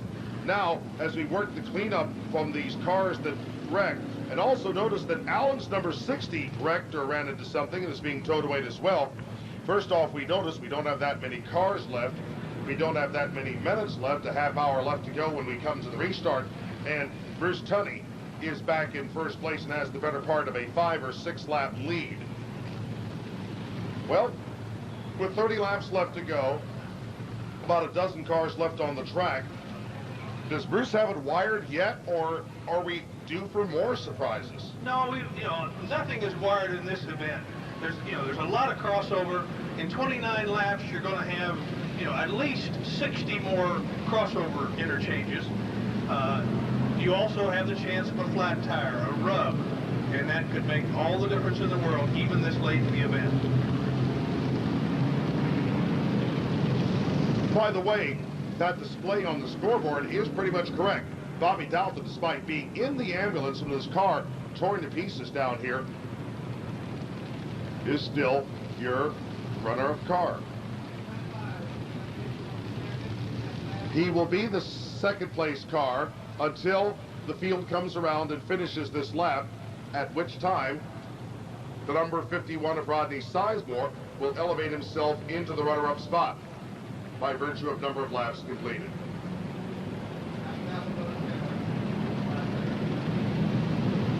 And Fenwick, who is also in that lead bunch, although still several laps down, will eventually be going into third place when he comes around and finishes another lap or 2. So it's going to look this way. The number 1 tee of Tunney will be in first place, second place to the 51 of Sizemore, third place to the number 3 of Fenwick. Still in fourth place unofficially, we'll have the number 1 of Dalton, although he'll be climbing down the ladder with no more laps to be completed. Fifth place, 42 Anderson. Sixth place, number 9 of Mashis. Seventh place, in 52 is Miller. Eighth place, the number 33 of Gregg. Ninth place, still Bill Tunney Jr., the number 7, despite being out of the race for the better part of 45 minutes. And 10th place, the number 15 of George Sutton. Sutton's been off the track for a long time after something broke in his car. And Sutton is no longer in contention, no longer racing, period.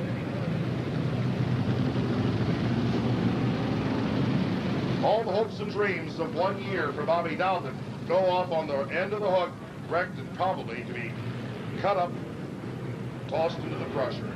Now, I believe you'll see that car back, and I'm sure you'll see Bobby back. Oh, no doubt.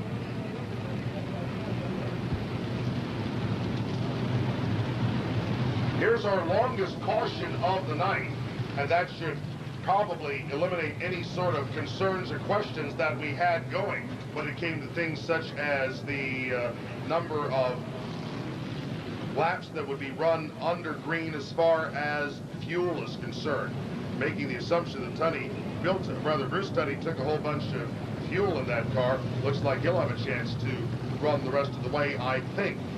And I emphasize I think because I've thought that about 6 guys had this race all won and nobody could come back and do anything about it. Every time I've been wrong, Jim. So, well, that's not unusual for this announcer to be wrong. When you come down to the restart, it looks as if now Bruce Tunney's got this race all to himself and nobody can touch him.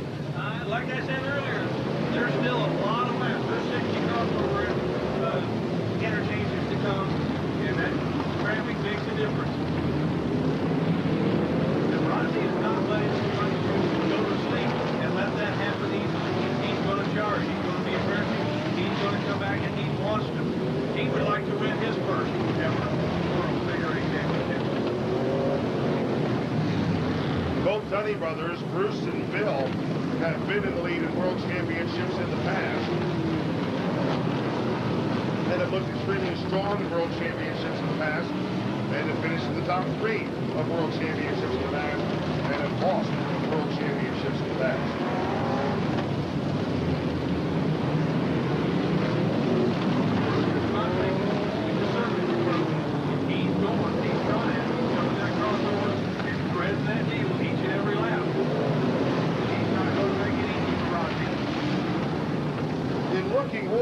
The record of World Figure 8 Championships, the best finish by the Tunney family is not by Bruce or by Bill Jr., by Jim Tunney.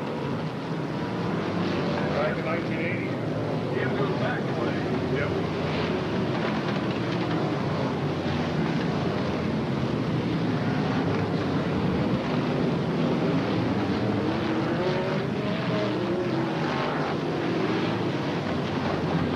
Over in turn number 1, the number 77 of Garrigus Jr., and I think that's Brian in 59, have come together. There's another caution.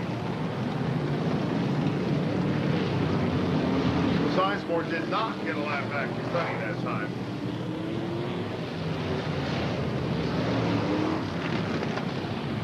"24 minutes, 45 seconds of racing left.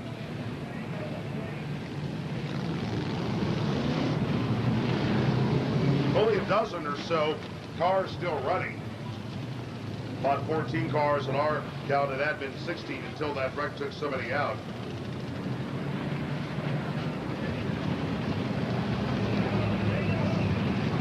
Here we are at this point in our race, and the leaders, the fast qualifiers, the cars that we thought were shoe-ins early, have gone by the wayside. Unfortunately, Jack could not come back after the second number 20 car developed a problem. We looked, for him to get back out and do well, but it doesn't appear to be. George Sutton, who was doing so well earlier, has fallen by the wayside. Attrition has taken its toll in this particular race. Just looking through our lineup of our starters, and most of them are gone. Have to stop here for a moment. By the way, scorers, this is not a tire penalty. This is not a tire penalty. Scorers, this is not a tire penalty for any car. The officials are motioning them to the inside of the first turn marker tire. Scorers, this is not a tire penalty. Scorers, this is not a tire penalty.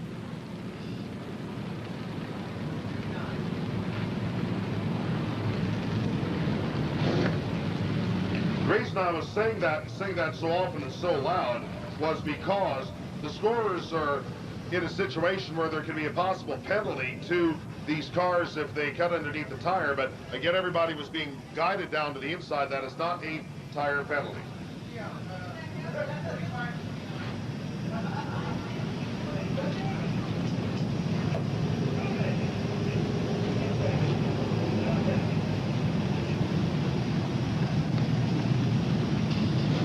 So, most of the starters are gone. I'm just kind of going through here trying to find out how many starters are left. It's not that many. Jimmy Foster, Miller, that's 2. Well, the Garrigus is, one of the Garrigus is being towed away, so Donnie Garrigus Sr. is 3.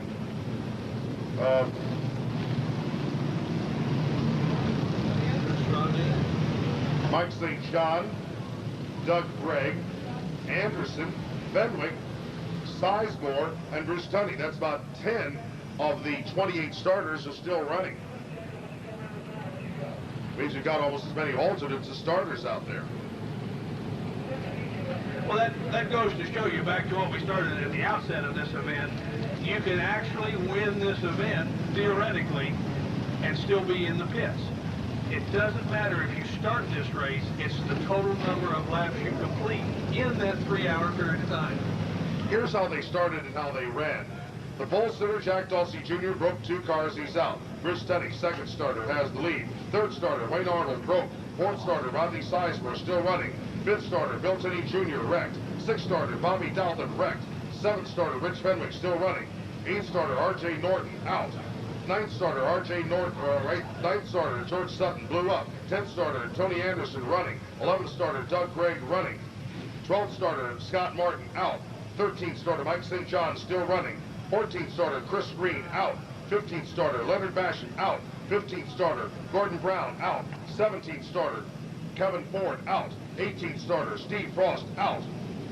19th starter, Donnie Garrigus Sr., wrecked, still running. 20th starter, Donnie Garrigus Jr., out.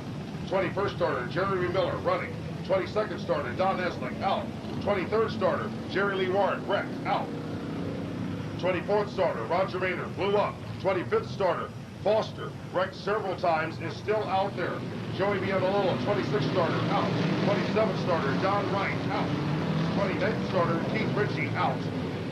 I think that sets the pattern. It's a tough race. Attrition has really played a factor in this race. Unlike last year, where we had very few cars out, attrition has really taken the cars out this year. Going down to 20 minutes left. And one of the cars that was out there are one of our last alternates, David Reel. Almost hit the wall on the restart all by himself. Trouble! Oh no! The number 9 of Andy Aguilar got mounted and ripped up by Snap and then trapped the number 23 car of Kenny Payne, bringing out yet another yellow. A 3-car crash that saw Payne pinball style run over the number 9 of Aguilar and then fall from the sky on top of the Snap number 31. Just when we thought things had calmed down, they started playing tear 'em up again after only 2 green flag laps. In the same place where we had the last multi-car wreck.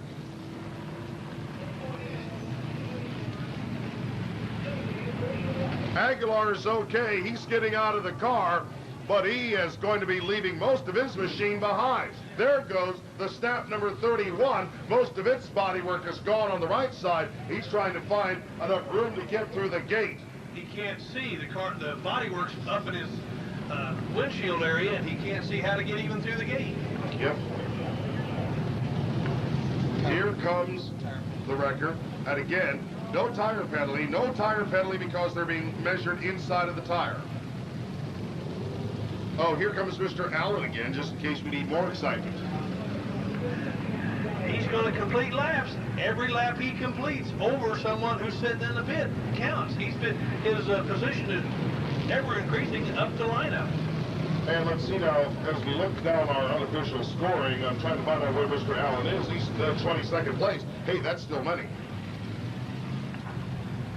When you come out here to run, a little money will go a long way to make it for you. By the way, I said that Ford was out of the race. I was wrong. He has come back into the event. There goes David Reel looking for a parking place next to the Sears. On tour. I don't understand where he's going, but he's out on tour here tonight. Yep. Come to think of it, that is the only grocery getter out here, except for the Lincoln. The Hot Rod Lincoln of Chicken Dave Lewis. Oh no. Donnie Garrigus Sr., trying to follow the directions of the track workers, drove over the marker tire and now has high-centered his car up there. Here comes Foster trying to knock him off the tire and not tear up his own car in the process. And now Foster tried to back him and he hit Reel's car. And in the process, they were trying to drag Aguilar's car off the track and they ripped the front clip off of it. The front clip got torn completely off of Aguilar's car by the wrecker. And then you've got Garrigus who's stalled and another guy that tried to ram him off the car and hit 2 other machines in the process. Jim Fox, we've got more action under caution than Formula One has under green. I believe so. That's the first time I believe I've seen pieces of the car come off while they're trying to haul one out of the track. Now, there's something you don't see every day. And Manny Aguilar's over there saying, what you do to my race car? Or what you do to Steve Frost's race car, as it may turn out. Now, that is weird. Never a dull moment at the figure eight track tonight.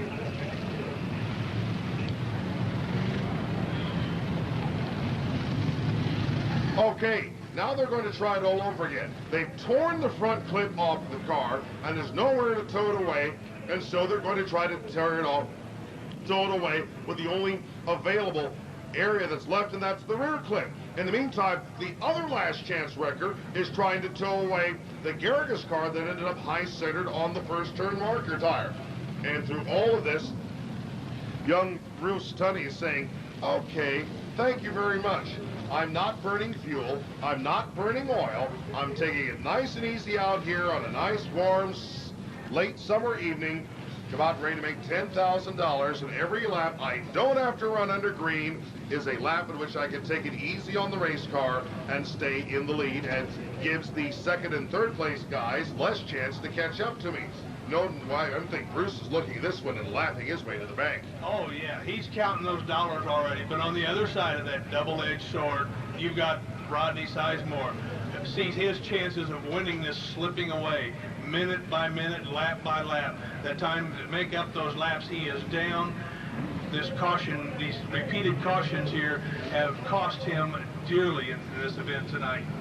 Yep. Well, they finally got the Lance Chance wrecker finally got the Garrigus car off the marker tire, and as a result, Garrigus will be charging around the track and trying to get back in action. After losing a minimal amount of ground, I would think. 12 laps down. We're being told by our scores at this point, Rodney is 4 laps down, and Fenwick and Rich Fenwick is down 12 laps, the number 3. So they're going, at this point in time, Bruce has to keep his nose clean, keep that car running, and victory could be his tonight. In theory, there could come a point at the last couple of minutes of the race in which Bruce would establish a lead that would be so big that even if he crashed, he would still win the race. In fact, I don't think he wants to test that. No. You don't want that margin of error. You want that margin of error as many laps as you can, just in case. Pace car is told, get out of there. Driver says, thank you very much. We come down with 13 minutes and 50 seconds left to go in this World Figure 8 Championship. And Bruce Tunney has to watch out because he's still in the danger zone as he slips around the number 51 of Rodney Sizemore, trying to move around him to keep Rodney behind him and stop Rodney from getting any more laps back.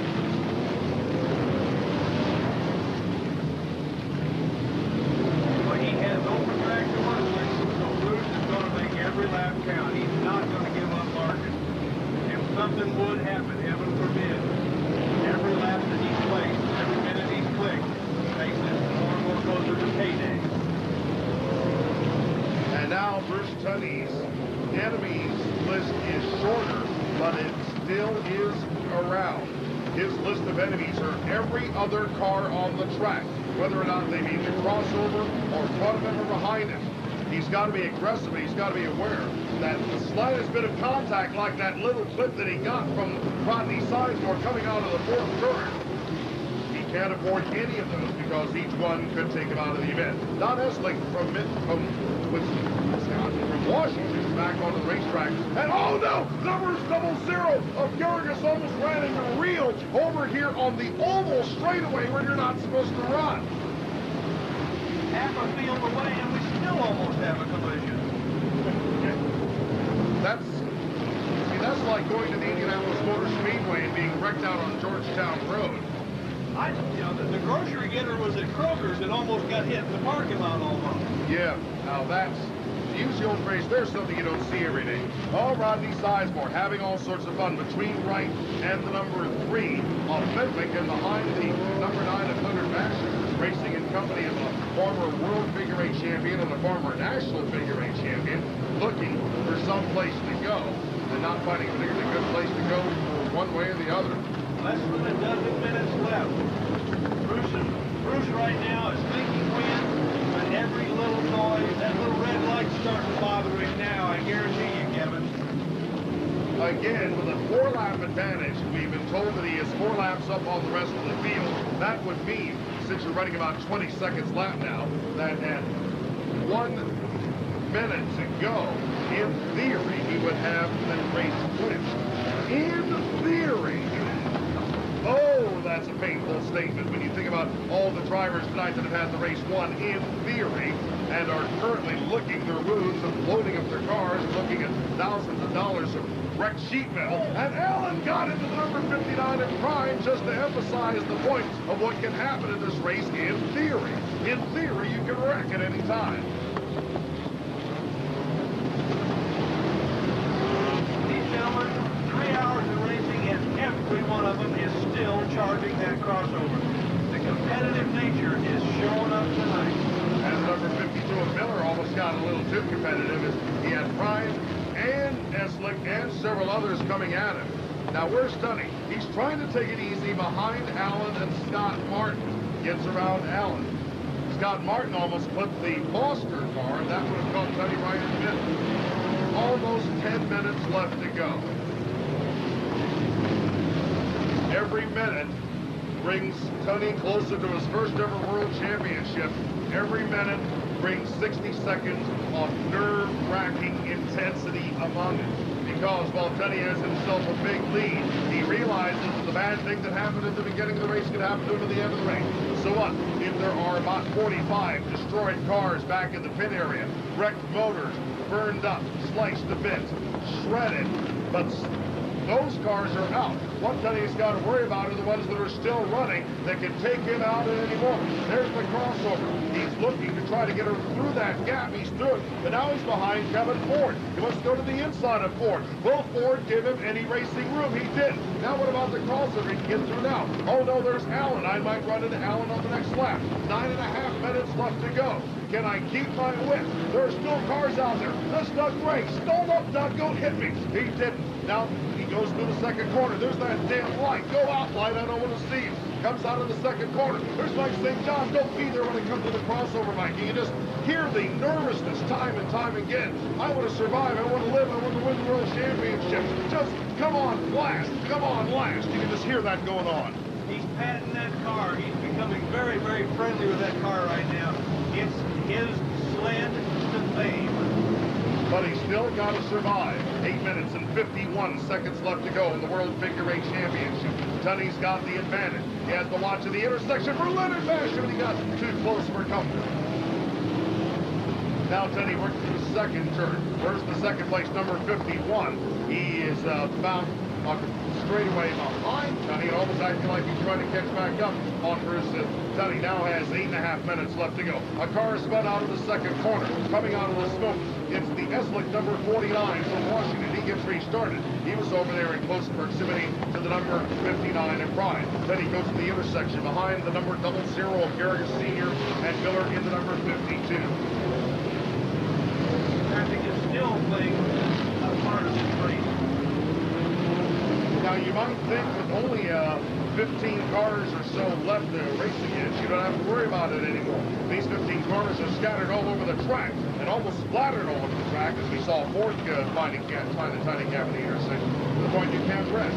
7 minutes and 45 seconds left to go in the World Figure 8 Championship. At the crossover, 3 drivers running clear abreast, and in front of them going the opposite direction was the number 51, driven by Rodney Sizemore. 7.5 minutes left to go. Ford in a quick cloud of smoke and steam. Something is blown up on Ford's car. Looks like he will not be a finisher in this World Figure 8 Championship. 1 fewer car for Bruce Tunney to contend against, but still, the seconds click off. 8 cars in a pack ahead of Bruce Tunney. He now passes one of those cars, the 77 of Garrigus Sr. Those drivers are 3 abreast ahead of Tunney. They don't care if the leader is there or not.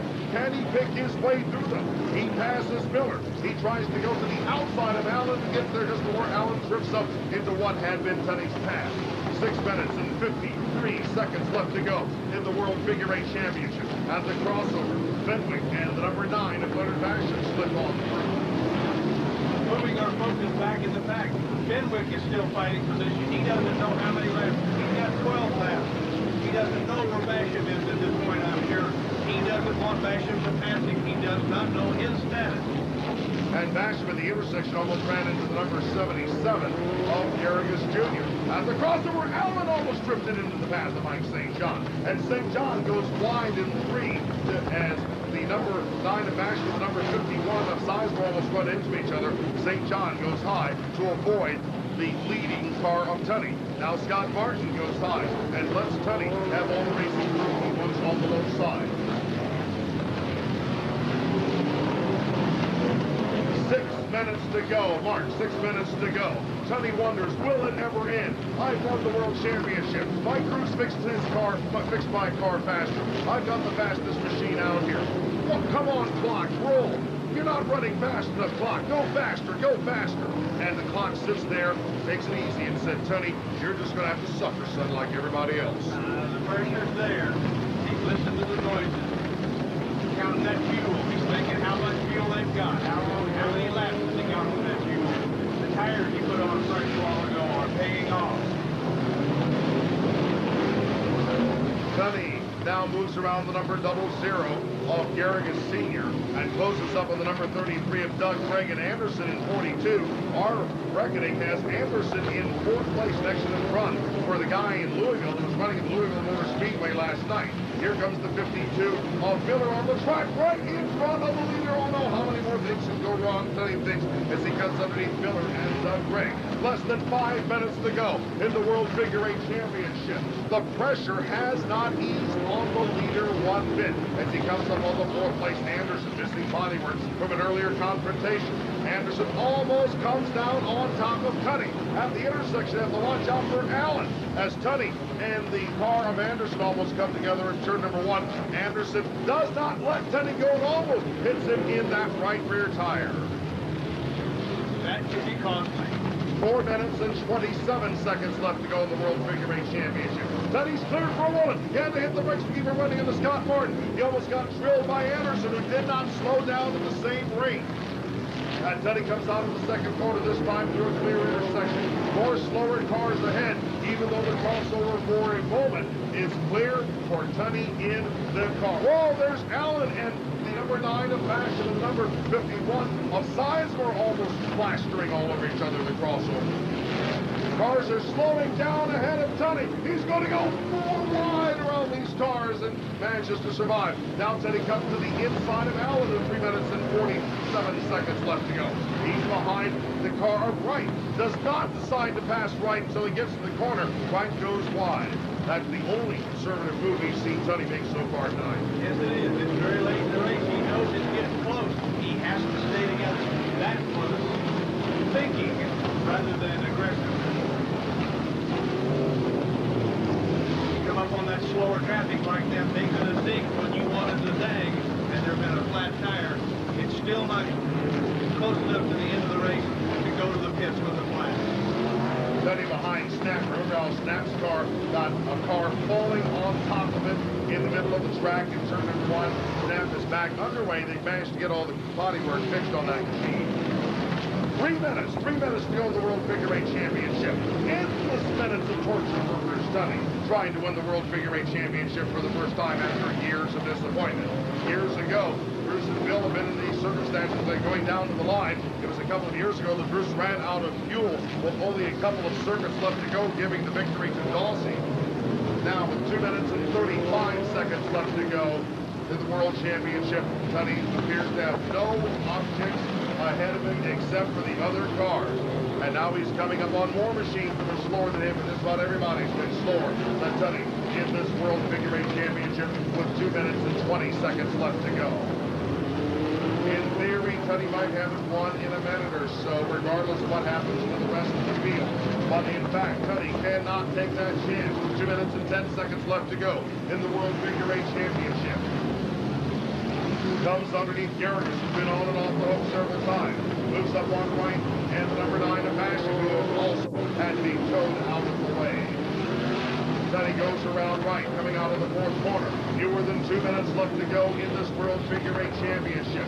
Within a minute or so, we'll be counting down the final 10 seconds to see if Tunney can finally survive and win his first ever World Championship of Figure 8 racing and finish about 428 laps of racing. A minute and a half to go roughly for Tunney. At the crossover has to watch out for number 60 of Allen. Behind the number 9 of Greater Passion. 126 to go in the World Championship. 120 to go. Tunney continues to hold his own. Out of the corner, behind back, you're watching Mike St. John. Two drivers that already have World Championships to his credit. Tunney is going to try to pull off a rare double of a Speedrome Late Model Championship and the World Championship. And now, the most difficult time of all, 1 minute to go in the World Figure 8 Championship. Tunney, in theory, is the point now where he doesn't have to finish another lap, but he will not take that chance as he works into the second corner. Having come down to the final dramatic 10-second countdown. The race will end on the display of the checkered flag and not in 3 hours. Watch for the flag man, watch for the starter to put out the checkered flag and show the end of the World Figure 8 Championship. We'll be counting down, and 30 seconds left to go. We'll be counting down the last 10 seconds, which means that Tunney probably will have another 2 laps left to go to work to the final of this race. He comes out of the fourth corner with 20 seconds left to go. He finishes across the line to finish lap number 1:29 with 12 seconds left to go. 10, 9, 8, 7, 6, 5, 4, 3, 2, 1. Now watch for the flyer stand to see if the checkered flag comes out. It does. And after decades of trying, Bruce Tunney finally comes home, the ultimate survivor of the Indianapolis Speedrome. And this year's World Figure 8 Championship, just as the car starts to go up in a cloud of blue smoke.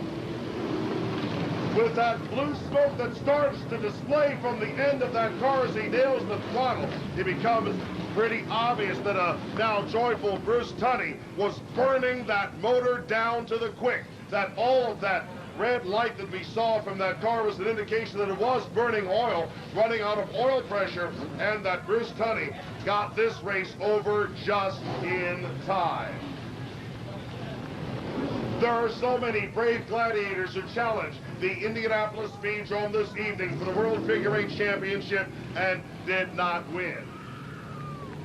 The 4-time in a row, 6-time overall World Figure 8 champion, Jack Dawsey Jr. failed. So did the number 51 of Rodney Sizemore, who's the first to come alongside and congratulate Bruce Tunney on his World Championship victory. The former champion, Wayne Arnold, was a possible winner, and he broke. Bill Tunney Jr., Bruce's brother, was a tough competitor. He ran over another car, destroyed his machine, knocked himself out of the race. Bobby Douthit was the last challenger. Looked like he had Bruce's measure. Then, one frightening crash of the crossover rung Douthit's bell and took him out of the event. Good run up front for George Sutton, who led many laps in the middle part of the race before his car also gave up. But for all of their disappointment, there must be a driver that has joy. But for all of their frustration, there must be a driver that tastes victory. After years of trying, coming back for the first time in 13 years and winning an Indianapolis Speedrome Late Model Championship. Last week, winning the 1-hour Figure 8 Insurance Championship to clinch the Circle City Car Company Late Model title. And now coming home, the winner of the World Figure 8 Championship for the first time ever. For a reception crew that involves some of the great names in American automobile racing, he will soon be joined by the members of his crew. As an exhausted Bruce Tunney takes the congratulations of Jim Fox. For a moment, Tunney is alone with his thoughts and with the good words of Jim Fox. There will be others down there to congratulate him as well. But here comes his crew with the trophy. They are going to make the presentation themselves as Bruce Tunney, thoroughly exhausted, drained from the pressure of 3 hours of Figure 8 competition, gradually gets out of the car, gets the helmet off, and is congratulated by his crew members, being crowded just a bit. It's not just the $10,000. It's the knowledge that you have finally achieved what you wanted to do for years. A thoroughly Exhausted Bruce Tunney just now exits from his car to the cheers of the crowd. The world champion has come home. After all these years, the $10,000 winner of the 24th Annual World Championship 3-hour figure eight. What a grind it was. That may have been his last bit of energy tonight. And we're going to get two old friends in here. First of all, Jim Fox to congratulate Bruce Tunney, and then our good friend Jonathan Bird. Congratulations. This is your first time. I know you're tired. I know you're tense. What do you feel? What do you think right now? I actually can't believe that I won, really. In 97, I came within 1 minute and run out of gas, and just that last 10 minutes was forever. And I just got to thank my sponsors and everybody, Troy Motors and Killian Custom Masonry, Hart's Auto Center. This Ellis race car speaks for themselves. This thing runs great. Well, congratulations. Early on, your pit crew made a difference for you when you had that flat. It didn't take a lot of time in the pits. You got back out. You know, we added another guy to our crew that's had some experience on speed pit stops, and but I got to thank all of them because Jason Payne and Doug Corlett and Mark Tunney stuck with me all year long, and Kenny Norris, he jumped in there with some speed and showed us how to get the tires on and off, and I was trying to get a drink, and he let the car down and said go. I just took off, and they done an excellent job. Car owner team, girlfriend puts up with a lot. I don't think that I could have had a better year racing. I've won a lot of big races.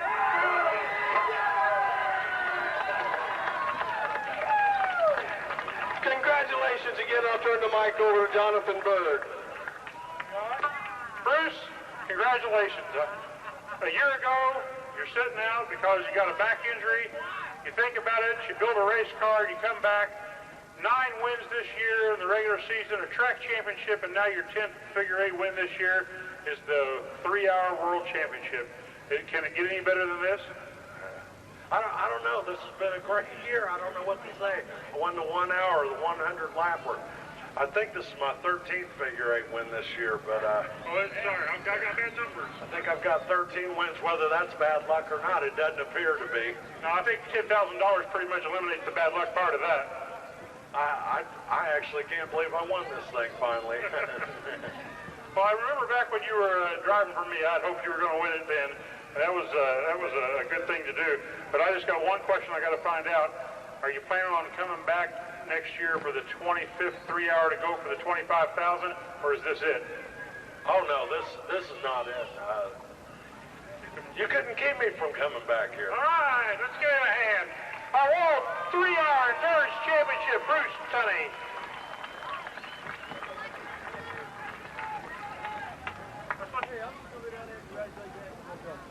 And what a show it was, and what a tremendous show of human endurance, of disappointment and defeat, of victory and triumph here at the Indianapolis Speedrome. The sort of event that brings back everybody to this track year and year again for the World Figure Eight Championship. Here's your very unofficial top 10. It's going to take some time to analyze all this stuff and bring it all together, but as it looks right now, the winner, Bruce Tunney, in the number 1 tee. That's definite. Second place, 51, Rodney Sizemore. Third place, unofficially, the number 3 of Rich Fenwick. Fourth place, Anderson in number 42. Fifth place was the number 52 of Miller. In sixth place, 33, Gregg. Seventh place, the number 1 of Bob Dalton, despite that hard crash at the end. Eighth place, the number 9 of Leonard Basham. Ninth place, the number 00 of Donnie Garrigus Jr. And 10th place, the number 36 of Mike St. John. Again, that is your very unofficial World Championship top 10. We'll be double-checking on the driver that gets the awards, the Sonny Eaton and Sonny Thompson Awards for Best Position and Best Rookie.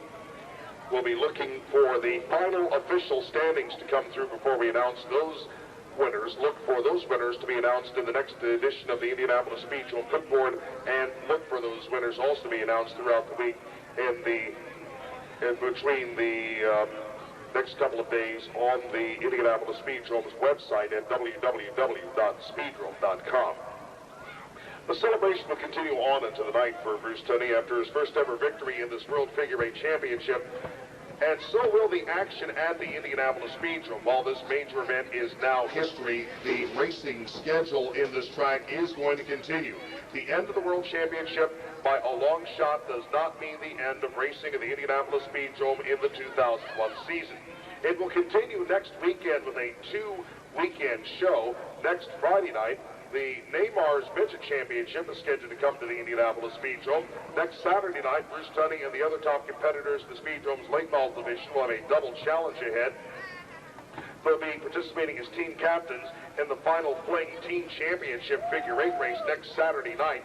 And they also will be competing in the first ever shootout between the Indianapolis Speedrome Circle City Car Company late model drivers and the big guns of the Carmel Sod Farms All-Phase Landscaping Championship. Billy George against Bruce Tunney and the rest will be battling it out here at the Indianapolis Speedrome for victory in that particular event. The first ever modified versus late model oval shootout, which will be a 50-lap event.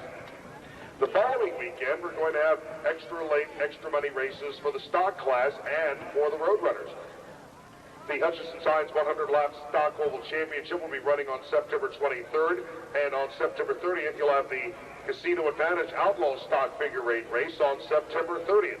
In addition, there are also going to be some extra length and extra money races for the road runners here at the Indianapolis Speedrome, coming up in the Sunshine Cafe Road Runners special events later on this year. Then you'll have the Carmel Sod Farm Fall Festival on October weekends on October 7th, 14th, 22nd, and 29th. And don't forget on your way out to stop over at the Indianapolis Speedrome pit office to purchase your advance tickets for the main event for the Victory and Awards Banquet for Indianapolis Speedrome competitors. They head on Saturday, November 11th over the Primo Banquet Hall. Those advance tickets for that banquet are on sale right now at the Indianapolis Speedrome pit office. Be sure to stop by the souvenir stands on your way out. The main Indianapolis Speedrome stand has those special souvenir commemorative World Figure 8 Championship t-shirts and sweaters and more. Also on sale, right next to it at the John and Linda Dixon souvenir stand, you have pictures from this weekend's competition. All sorts of things from the World Figure 8 Championship, videotapes of previous World Figure 8 title chases, and other tapes of this year's racing on all nights at the Indianapolis Speedrome.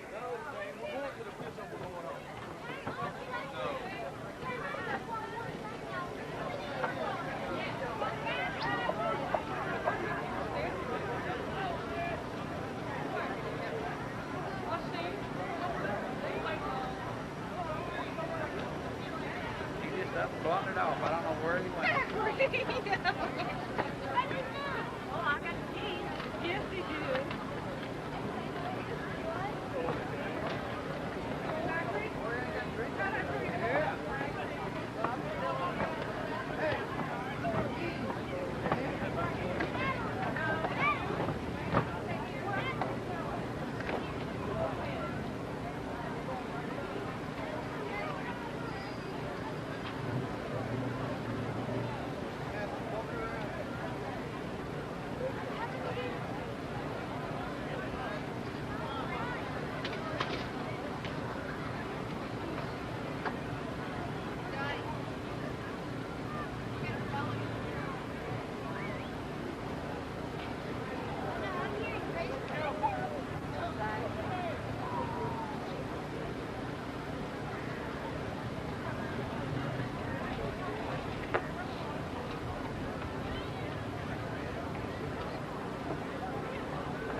Rubbing his face Monday. What happened? What happened, man? I thought we were going to push more oil out of the Sit back.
that this year's?